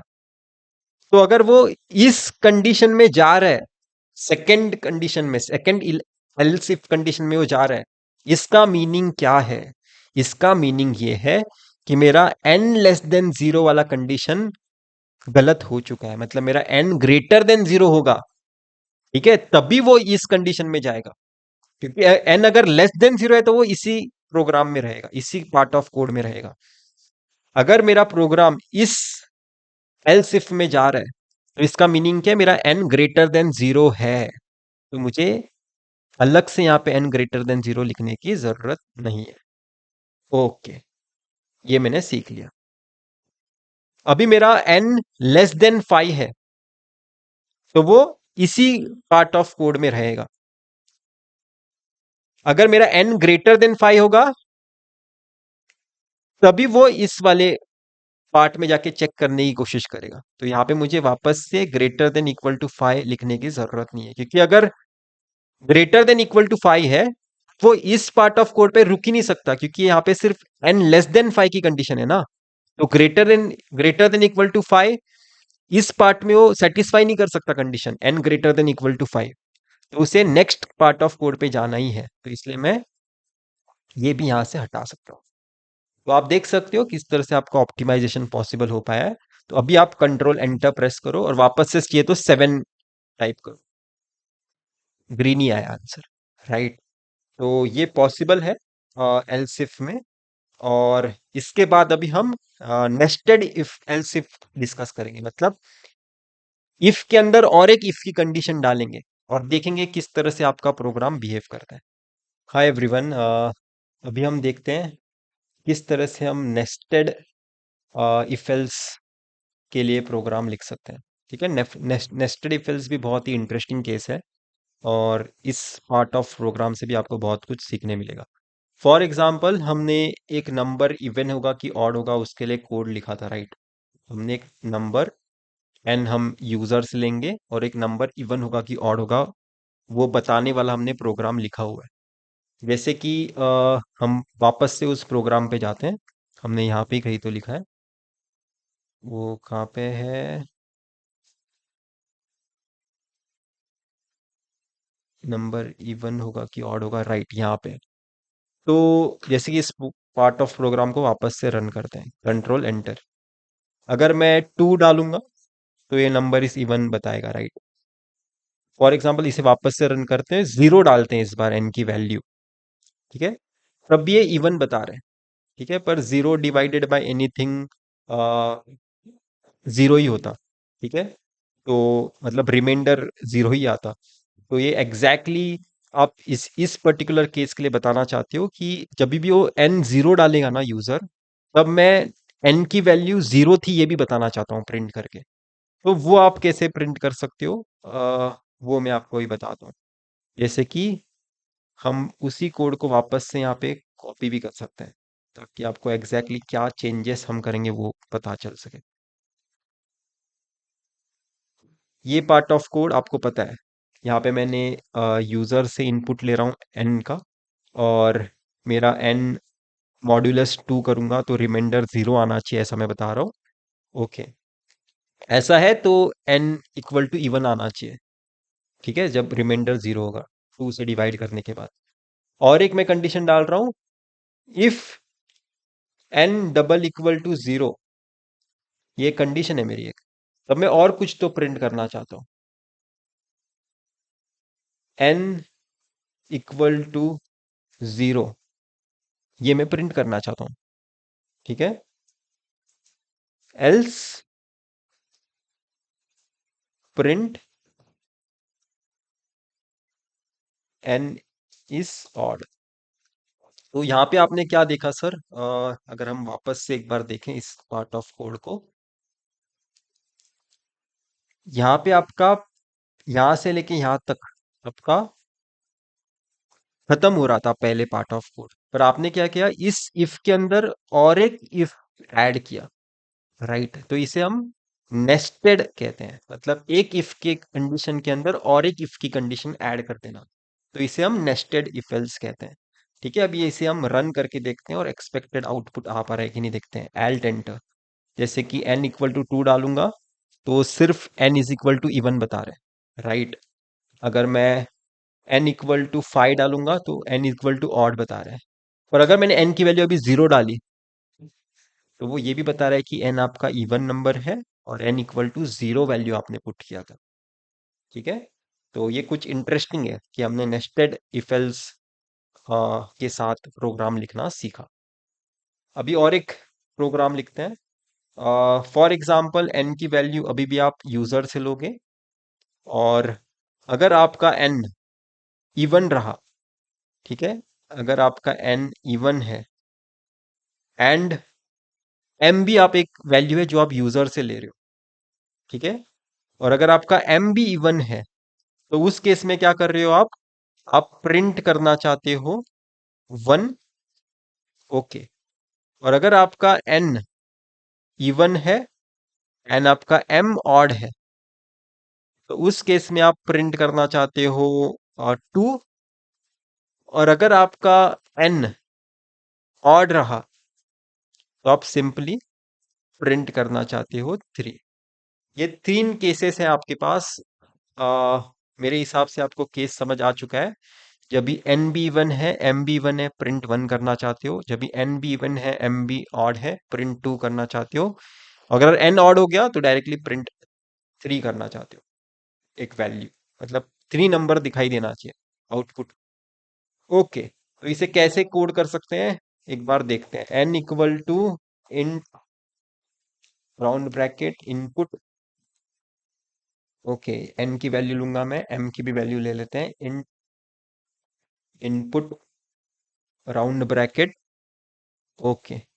तो ये एन और एम की मैं वैल्यूज यहाँ पे ले रहा हूँ। इफ एन डिवाइडेड बाय 2, ठीक है, मॉडुलस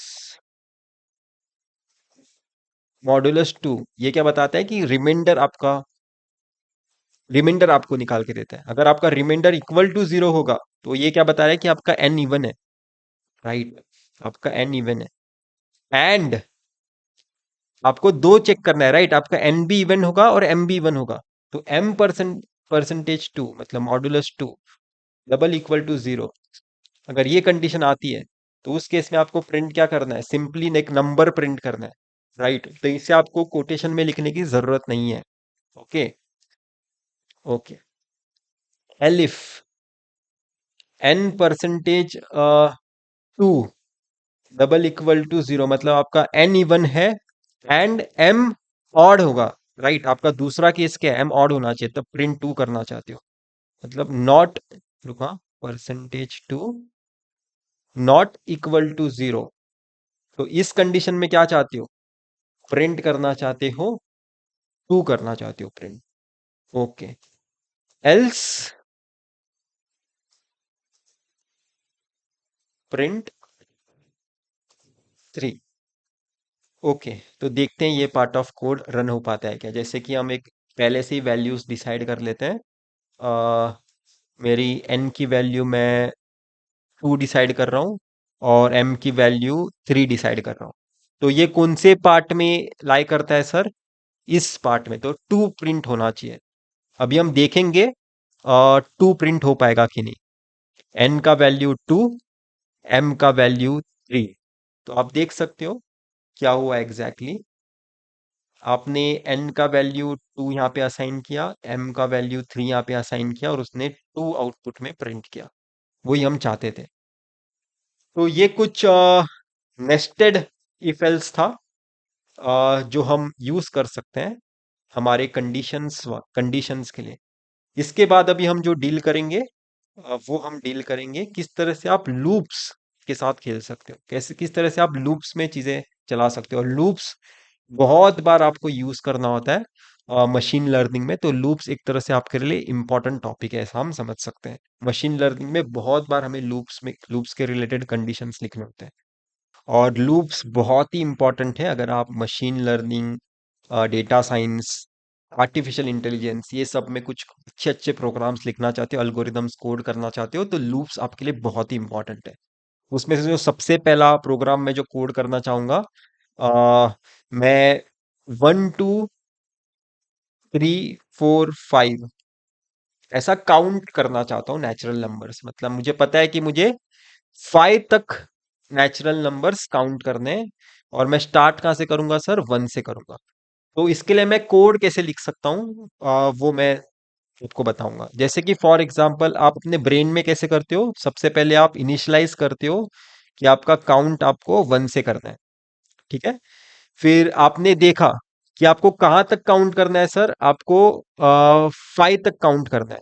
तो one definitely less than five है, one definitely less than five है। तो आप यहाँ पे वन लिख दोगे अपने नोटबुक में। ओके, उसके बाद आपने क्या किया, उसके बाद आपने इस काउंट को एक तरह से बढ़ा दिया, उसके बाद एक तरह से आपने इस काउंट को टू कर दिया। अभी आप वापस से देख रहे हो कि ये आपका टू वैल्यू फाइव से छोटा है, हाँ छोटा है। तो आप वापस से इस टू को यहाँ पे प्रिंट कर दोगे, ठीक है, टू को प्रिंट कर दोगे। और अभी आप क्या करोगे, इस टू को, उस टू को आप थ्री करोगे। अभी वापस से आप देखोगे आपका थ्री लेस देन फाइव है, right, three less than five है, तो आप डेफिनेटली ये थ्री भी काउंट कर सकते हो अपने नोटबुक में। ओके, इसके बाद आप क्या करोगे, थ्री के काउंट को फोर बना दोगे। फिर आप वापस से क्या देखोगे, ये फोर अभी भी लेस देन फाइव है, ये अब फोर अभी भी लेस देन फाइव है, तो आप इस फोर को भी यहाँ पे लिख सकते हो। ओके, अभी आप क्या करोगे, इस काउंट के वैल्यू को बढ़ाओगे। यही हम करते हैं रियल लाइफ में भी। फाइव, अभी आप देखोगे कि फाइव लेस देन फाइव तो नहीं है, पर इक्वल टू फाइव, और मुझे फाइव तक काउंट करना था, ठीक है, तो मैं इस फाइव को भी यहाँ पे लिख दूंगा। ओके, अभी मैं इस फाइव को सिक्स कर दूंगा, अभी मैं इस फाइव को सिक्स कर दूंगा। पर अभी मैंने क्या देखा, ये मेरा सिक्स इस फाइव से बड़ा वैल्यू हो गया, तो अभी मैं अपना ये नोटबुक में लिखने वाला काम रोक सकता हूं, राइट। तो आप क्या कर रहे थे सर, आप क्या कर रहे थे, एक बार वापस से एक बार रिविजिट कर लेते हैं, ठीक है। आप सबसे पहले ये काउंट वन से आपने स्टार्ट किया, फिर इस वन को कंपेयर किया आपके लास्ट नंबर से जहां तक आपको काउंट करना है। अगर वो लेस देन इक्वल टू है, तो आप यहाँ पे लिख रहे थे, राइट। तो यही हम अभी यहाँ पे भी करेंगे, कोई डिफिकल्ट वाला काम नहीं है, ठीक है। फॉर एग्जाम्पल एन की वैल्यू मैं फाइव डिफाइन कर रहा हूं। ओके, तो वाइल वाइल सबसे पहले काउंट भी डिफाइन करना है कि आपको कहां से स्टार्ट करना है, काउंट वन से स्टार्ट करना होता है। राइट, मैंने अभी अभी आपको सिखाया था, आप वन से स्टार्ट करोगे क्योंकि आप नेचुरल नंबर्स का काउंट करना चाहते हो, वन से लेके फाइव तक। तो जब तक आपका count less than equal to five है, right, less than equal to five है, यही आपने कंडीशन डिफाइन किया था अभी अभी, तब तक आप क्या करना चाहते हो, तब तक आप प्रिंट करना चाहते हो। क्या प्रिंट करते हो सर? आपका काउंट ही एग्जैक्टली आप प्रिंट करते हो। और जैसे ही आपने प्रिंट कर दिया उसके बाद आप तुरंत काउंट का वैल्यू अपडेट भी कर देते हो। राइट, हमने अभी अभी यही किया है, मैंने सिर्फ उसे प्रोग्राम में लिख दिया बस। यहाँ पे आपने स्टार्टिंग पॉइंट डिफाइन किया था और यहाँ पे आपको कंपेयर किया आपने कि एंडिंग वैल्यू 5 के साथ, और अगर वो छोटा वैल्यू रहा काउंट का तो उसे प्रिंट कर देते हो और बाद में काउंट का वैल्यू अपडेट करते जाते हो। वापस से अपडेट करने के बाद आप काउंट को कंपेयर करोगे 5 के साथ, अभी भी अगर छोटा है तो काउंट वो प्रिंट कर दोगे। वापस से काउंट को अपडेट करोगे, वापस से चेक करोगे आपका काउंट लेस देन 5 है क्या, हाँ लेस देन 5 है, तो काउंट को प्रिंट करोगे। राइट, जैसे ही आपका अपडेट करने के बाद यहाँ पे आज 6 आ गया था, राइट, जैसे आपकी इस काउंट की वैल्यू 6 आ गई तो वो इस प्रिंट में जाता ही नहीं, आपका प्रोग्राम वैसे ही टर्मिनेट हो जाता है। ओके, जैसे हम देखते हैं अभी होगा कि नहीं। कंट्रोल एंटर, तो आप देख सकते हो, एक बार सब इरेज कर देते हैं।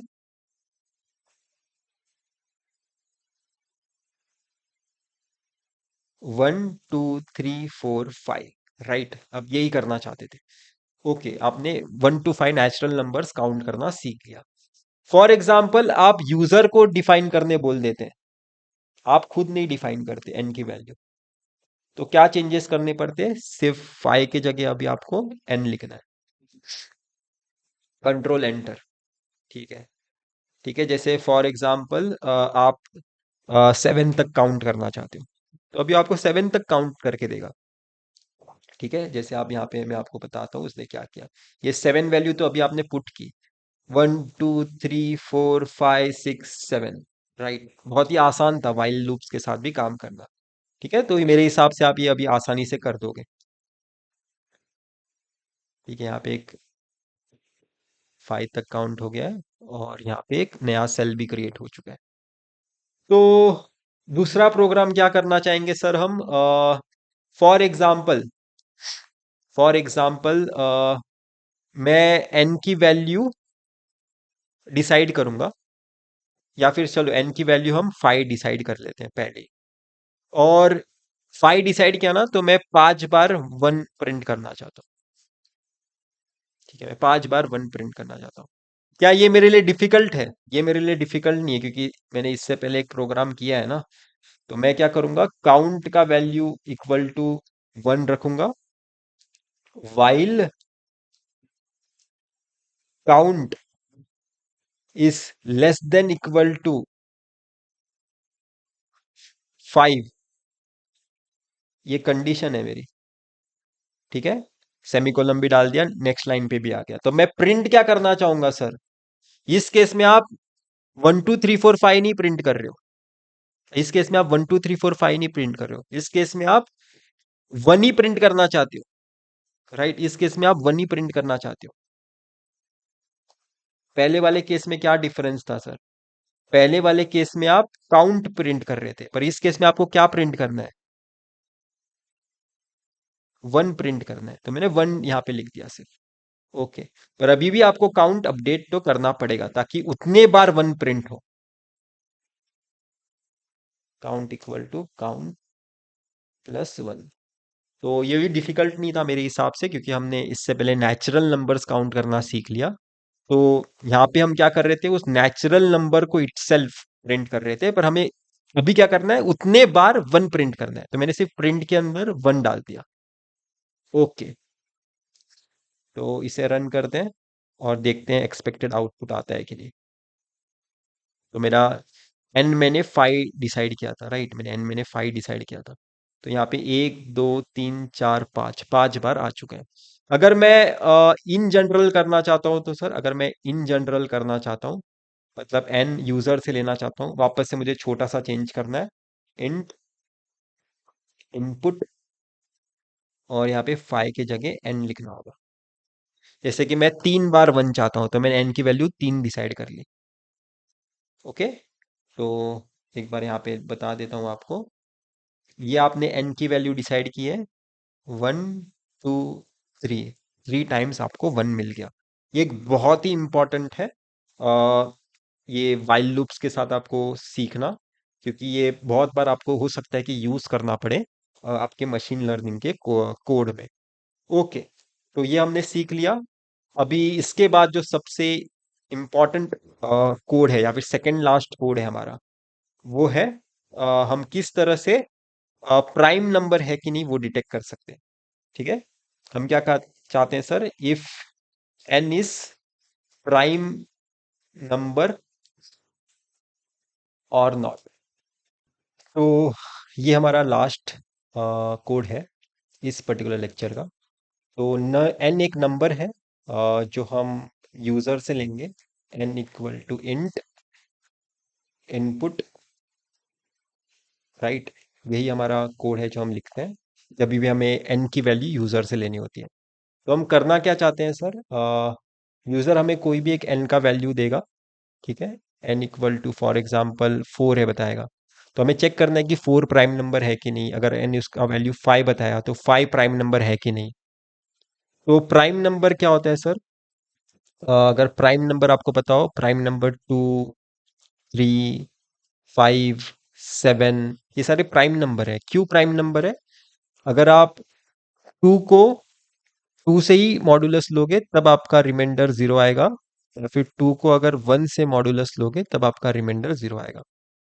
वैसे अगर आप 5 को 5 का ही मॉड्यूलस लोगे तो 0 आएगा, 5 को 1 से ही मॉड्यूलस लोगे तो ही आपका रिमाइंडर 0 आएगा। मॉड्यूलस इक्वल टू 0 मतलब रिमाइंडर 0 आएगा। तो इनडायरेक्टली हम क्या कर रहे हैं, एक बार वो लिख लेते हैं यहाँ पे। इनडायरेक्टली हम क्या कर रहे हैं, अगर मैं 5 क्या बोलते हैं प्राइम नंबर है कि नहीं चेक करना चाहता हूँ, तो मैं क्या करूंगा सर, 2 3 4 ऐसे 4 काउंट लूंगा। ठीक है, मैंने 1 को इंक्लूड नहीं किया, 5 को इंक्लूड नहीं किया। मैं चेक करूंगा कि 5 मॉडुलस 2 क्या आता है, 5 मॉडुलस 3 क्या आता है, 5 मॉडुलस 4 क्या आता है। ठीक है, जैसे कि 5 मॉडुलस 2 क्या आएगा, नॉट इक्वल टू 0 आएगा, ये भी नॉट इक्वल टू 0 आएगा, ये भी नॉट इक्वल टू 0 आएगा। ये तीनों नॉट इक्वल टू 0 है रिमाइंडर्स, एक तरह से 2 से डिवाइड करने पे, 3 से डिवाइड करने पे, 4 से डिवाइड करने पे। तो इसलिए मैं बता सकता हूँ कि आपका 5 प्राइम नंबर है। ठीक है, और एक एग्जांपल लेते हैं और अच्छे से समझ में आएगा। फॉर एग्जांपल मैं n का वैल्यू 4 लेता हूँ, तो मेरा काउंट क्या होगा सर, मेरा काउंट होगा 2 3। मैं 1 को इंक्लूड नहीं करूंगा, 4 को इंक्लूड नहीं करूंगा, मैं 4 मॉडुलस 2 लूंगा, इक्वल टू 0 आ गया सर। तो मुझे इनफैक्ट 3 के लिए भी चेक करने की जरूरत नहीं है। मेरा 4 क्या है, प्राइम नंबर नहीं है। मेरा 4 क्या है, प्राइम नंबर नहीं है, क्योंकि उसने उसके पहले के दो वैल्यूज के लिए ही रिमाइंडर 0 दे दिया है। ओके, तो सबसे पहले मुझे पता चल गया कि मेरा काउंट 2 से स्टार्ट होना चाहिए सर। ओके, और फ्लैग इक्वल टू फॉल्स रख रहा हूं मैं। ये फ्लैग का मीनिंग क्या है वो थोड़ी देर में आप समझ जाओगे, और इतना समझ लो कि फ्लैग फ्लैग एक इंडिकेशन है जो हमें बताएगा कि रिमाइंडर 0 आएगा, 0 आया कि नहीं आया। ठीक है, उससे n नंबर से जो भी पहले के काउंट है उन नंबर से मॉडुलस लेने पे रिमाइंडर 0 आया कि नहीं आएगा वो फ्लैग बताएगा। थोड़ी देर में क्लियर होगा, टेंशन नहीं है। वाइल लूप चलाते हैं सबसे पहले। कहाँ से चलाना होता है सर, काउंट का वैल्यू 2 मैंने पहले से डिसाइड कर लिया है, मुझे कहां तक जाना है, काउंट लेस देन n तक जाना है, राइट। इक्वल टू n तक नहीं जाना है, तो मैं लेस देन n लिखता हूं, सेमी कॉलन। मैं क्या चेक करूंगा sir, if n modulus count equal equal to 0 है कि नहीं, राइट, सेमी कॉलन। जब भी ये कंडीशन आती है मुझे कुछ तो इंडिकेशन भेजना है, राइट। तो इसलिए मैंने पहले फ्लैग को जमीन पे रखा था, ऐसा समझो फ्लैग इक्वल टू 0 है, फ्लैग इक्वल टू फॉल्स है। पर जैसे ही आपका रिमाइंडर जीरो बन गया किसी भी काउंट के लिए, आपको फ्लैग को इंडिकेट करना है, मतलब फ्लैग को उठाना पड़ेगा हाथ में, फ्लैग इक्वल टू ट्रू कर दिया मैंने। और अगर ऐसा एक भी काउंट के लिए हो गया, मतलब जैसे कि आप यहाँ पे देख सकते हो, राइट, यहाँ पे आप क्या देख सकते हो, एन का वैल्यू 4 था, 2 और 3 दो काउंट है मेरे पास, पर एक भी काउंट के लिए ऐसा रिमाइंडर जीरो मिल गया, एक भी काउंट के लिए रिमाइंडर जीरो मिल गया, तो मैंने फ्लैग इंडिकेट कर दिया है ना, तो मैं ब्रेक कर सकता हूं अभी, मतलब मुझे सारे काउंट के लिए चेक करने की जरूरत नहीं है। ठीक है, मैंने ब्रेक कर दिया एक तरह से। पर अगर जैसे फॉर एग्जाम्पल अगर आपका एन का वैल्यू आपका एन का वैल्यू 5 होता, तो आप 2, 3, 4 ये तीनों काउंट के लिए चेक करना पसंद करते, 2, 3, 4 ये तीनों काउंट के लिए। ठीक है, इसे भी पहले करते हैं। 5 मॉड्यूलस 2 भी करना पसंद करते हैं, 5 मॉड्यूलस 3 भी करना पसंद करते हैं, क्योंकि 5 मॉड्यूलस 2 भी नॉट इक्वल टू जीरो आता, 5 मॉड्यूलस 3 भी नॉट इक्वल टू जीरो आता, 5 मॉड्यूलस 4 भी नॉट इक्वल टू जीरो आता, राइट। तो आपको काउंट इंक्रीज भी करना पड़ेगा, राइट, 2, 3, 4 ऐसा काउंट इंक्रीज भी करना पड़ेगा। तो आपने काउंट तो यहाँ पे कर दिया, पर काउंट को इंक्रीज कौन करेगा? अगर ये कंडीशंस नहीं होते हैं सेटिस्फाइव, मतलब आपका रिमाइंडर जीरो नहीं मिलता, मॉड्यूलस इक्वल टू जीरो नहीं मिलता आपको, तो आपको फ्लैग इक्वल टू ट्रू नहीं करोगे, राइट। एक चीज मैं आपको पहले ही बता देता हूं, ये फ्लैग इक्वल टू ट्रू सिर्फ तभी होगा जब ये आपका मॉड्यूलस का आंसर आपको जीरो मिलेगा। पर अगर आपने एन की वैल्यू प्राइम नंबर वाली ही दे दी, मतलब ये फ्लैग इक्वल टू ट्रू कभी होगा ही नहीं। तो आपको अगर इसके लिए रिमाइंडर इक्वल टू जीरो नहीं मिला, इसके लिए भी रिमाइंडर इक्वल टू जीरो नहीं मिला है, तो 4 के लिए भी तो चेक करना पड़ेगा ना। तो एक तरह से इस ब्रेक कंडीशन के बाहर आके काउंट की वैल्यू बढ़ानी पड़ेगी, राइट, ताकि नेक्स्ट 4 के लिए भी मैं चेक कर सकूं कि रिमाइंडर जीरो आएगा कि नहीं। तो वही मुझे करना है, मैं इफ के नीचे जाके काउंट की वैल्यू बढ़ा दूंगा, काउंट +1। मैं होप कर रहा हूं आपको चीजें समझ में आ गई। बहुत ही सिंपल है, एक बार वापस से रिवाइज कर लेते हैं। काउंट 2 से स्टार्ट कर रहा हूं। काउंट काउंट आपका कहां से कहां तक जा रहा है? 2 से लेके less than equal to n-1 तक जा रहा है। और आप आप क्या कर रहे हो? आपके एन वैल्यू को वो हर एक काउंट से मॉड्यूलस देख रहे हो, मॉड्यूलस ऑपरेशन परफॉर्म कर रहे हो, और इक्वल टू जीरो आएगा तो फ्लैग इक्वल टू ट्रू कर देते हो। फिर आपको काउंट की वैल्यू बढ़ानी नहीं पड़ती सर, वो ब्रेक हो गया, मतलब ये ब्रेक हो गया एक तरह से। ब्रेक का मीनिंग क्या है? ब्रेक का मीनिंग क्या है? जैसे ही आपका फ्लैग ट्रू हो गया, मतलब जैसे ही आपका एक भी काउंट के लिए रिमाइंडर जीरो मिल गया आपको, या फिर मॉडुलस इक्वल टू जीरो मिल गया, तो आप फ्लैग को ट्रू कर देते हो और आप ब्रेक कर देते हो, तो मतलब ये वाला स्टेप एग्जीक्यूट ही नहीं होगा, नेक्स्ट काउंट के बारे में आपको सोचने की जरूरत ही नहीं है। आप डायरेक्टली बता सकते हो ना कि वो प्राइम नंबर है ही नहीं फिर। ओके, तो ये हो गया हमारा। तो हमने दोनों कंडीशंस का टेक केयर किया है। दोनों कौन से कंडीशंस का टेक केयर किया सर हमने? एक बार वापस से बता देता हूं। ऐसे कंडीशन का भी जब भी आपका count n modulus count equal to zero देगा, तब आपका फ्लैग आप ट्रू कर दे देते हो और आप ब्रेक कर देते हो, मतलब ये लाइन की अभी जरूरत ही नहीं है। ओके, ये एक केस है। और दूसरा केस कौन सा है सर? दूसरा केस ऐसा है जब ये नॉट इक्वल टू जीरो होता है, मतलब n modulus count not equal to zero होता है, तब आपका फ्लैग का वैल्यू फॉल्स ही रहने देते हो आप, right. Flag equal to false था, वो फॉल्स ही रहता है। और आप क्या करोगे? काउंट का वैल्यू अभी जाके बढ़ाओगे, इस काउंट का वैल्यू +1 करोगे, और अभी वापस से एन मॉड्यूलस काउंट जो आपका अपडेटेड है उसके साथ चेक करोगे। ओके, मैंने अपना बेस्ट ट्राई किया आपको एक्सप्लेन करने का। ओके, तो ये हो गया हमारा कोड। अभी मुझे मेरा फ्लैग क्या दिखाई दिया है उसके बेसिस पे मैं डिसीजन लूंगा। मेरा इफ फ्लैग इज ट्रू, अगर मेरा फ्लैग ट्रू है, इफ फ्लैग सेमीकोलन का मीनिंग ये है कि मेरा इफ फ्लैग इज ट्रू, मैं ऐसा इंडिकेट कर रहा हूं, तो मैं प्रिंट क्या करूंगा। आपका फ्लैग ट्रू कब होता है सर? एक बार वापस से देख लो, आपका फ्लैग ट्रू कब होता है? जब भी किसी भी दूसरे नंबर से, मतलब अगर आप n इक्वल टू 5 डाले हो, आप 2 3 4 के लिए चेक करते हो ना, तो इन तीनों में से किसी तो एक नंबर के लिए डिवीजन करने पे रिमाइंडर 0 आया था, तब आपका फ्लैग ट्रू होता है। तो मतलब इस केस में आप क्या बताओगे? ये नॉट प्राइम नंबर है, N is not prime. Okay, else print N is prime. चलो अभी इसे रन करके देखते हैं एक बार।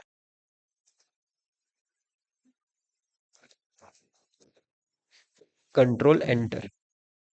तो एन इक्वल टू 5 5 टाइप कर रहा हूँ। एन इज प्राइम बताया, जो कि हमारा एक्सपेक्टेड आंसर है। एन इक्वल टू 8 डालता हूँ, ये नॉट प्राइम है, क्योंकि 2 से भी डिविजिबल है, 4 से भी डिविजिबल है। N is not prime. तो मेरे हिसाब से ये कोड से आपको थोड़ा डिफिकल्टी थोड़ा लगा होगा, पर अगर आप थोड़ा सेंस बनाने की कोशिश करोगे, आप समझ जाओगे। ठीक है, एक बार वापस से लिख देता हूँ मैं लास्ट में। अगर आप n इक्वल टू 5 लिखोगे, मतलब यूजर ने 5 टाइप किया है, तो आप 2 3 4 सिर्फ इन्हीं काउंट के वैल्यूज के लिए चेक करते हो। क्या चेक करते हो सर? n मॉडुलस 2 चेक करते हो, n मॉडुलस 3 चेक करना चाहते हो, n मॉडुलस 4 चेक करना चाहते हो। ठीक है, इसका रिमाइंडर 0 आता है कि नहीं चेक करते हो, इसका भी रिमाइंडर 0 आता है कि नहीं चेक करते हो, इसका भी रिमाइंडर 0 आता है कि नहीं चेक करते हो। तो वही आपने किया, काउंट 2 से स्टार्ट किया, 2 से स्टार्ट किया। ठीक है, फिर आपने काउंट कहाँ से कहाँ तक करना है? आपको 2 से लेके 4 तक करना है। तो ये आप कर रहे हो काउंट लेस देन एन तक कर रहे हो।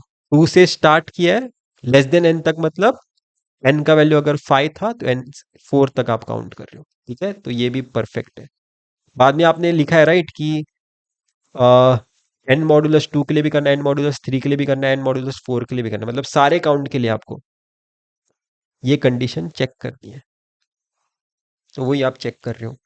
अगर ऐसा आप चेक करते वक्त ऐसा आप चेक करते वक्त किसी भी काउंट के लिए रिमाइंडर 0 आ गया, किसी भी काउंट के लिए रिमाइंडर अगर 0 आ जाता है गलती से, इन केस में तो रिमाइंडर नॉट इक्वल टू 0 है, पर किसी भी केस में आ जाता है, तो आप क्या करते हो? फ्लैग इक्वल टू ट्रू कर देते हो और ब्रेक कर देते हो, मतलब ये वाला अब रन नहीं होता। आप डायरेक्टली वाइल लूप के बाहर आ जाते हो इस पार्ट ऑफ कोड को रन करने के लिए। ठीक है, तो एक चीज आपको इंपॉर्टेंट क्या है समझना? एक चीज इंपॉर्टेंट ये समझना है, जब तक ये मॉडुलस नॉट इक्वल टू 0 होगा, तब तक आपका काउंट अपडेट होता रहेगा। ठीक है, और जैसे कि आपका अगर n इक्वल टू 5 है, तो आपके काउंट 2 भी वैल्यू लेगा, 3 भी वैल्यू लेगा, 4 भी वैल्यू लेगा, क्योंकि किसी भी केस के लिए आपका ये वाला value modulus operation equal to 0 हो नहीं पाया, नॉट इक्वल टू 0 ही रहा है, तो इसलिए आपका काउंट अपडेट हो पाया। ठीक है, वो ब्रेक नहीं हो पाया सर बीच में। Okay, thank you.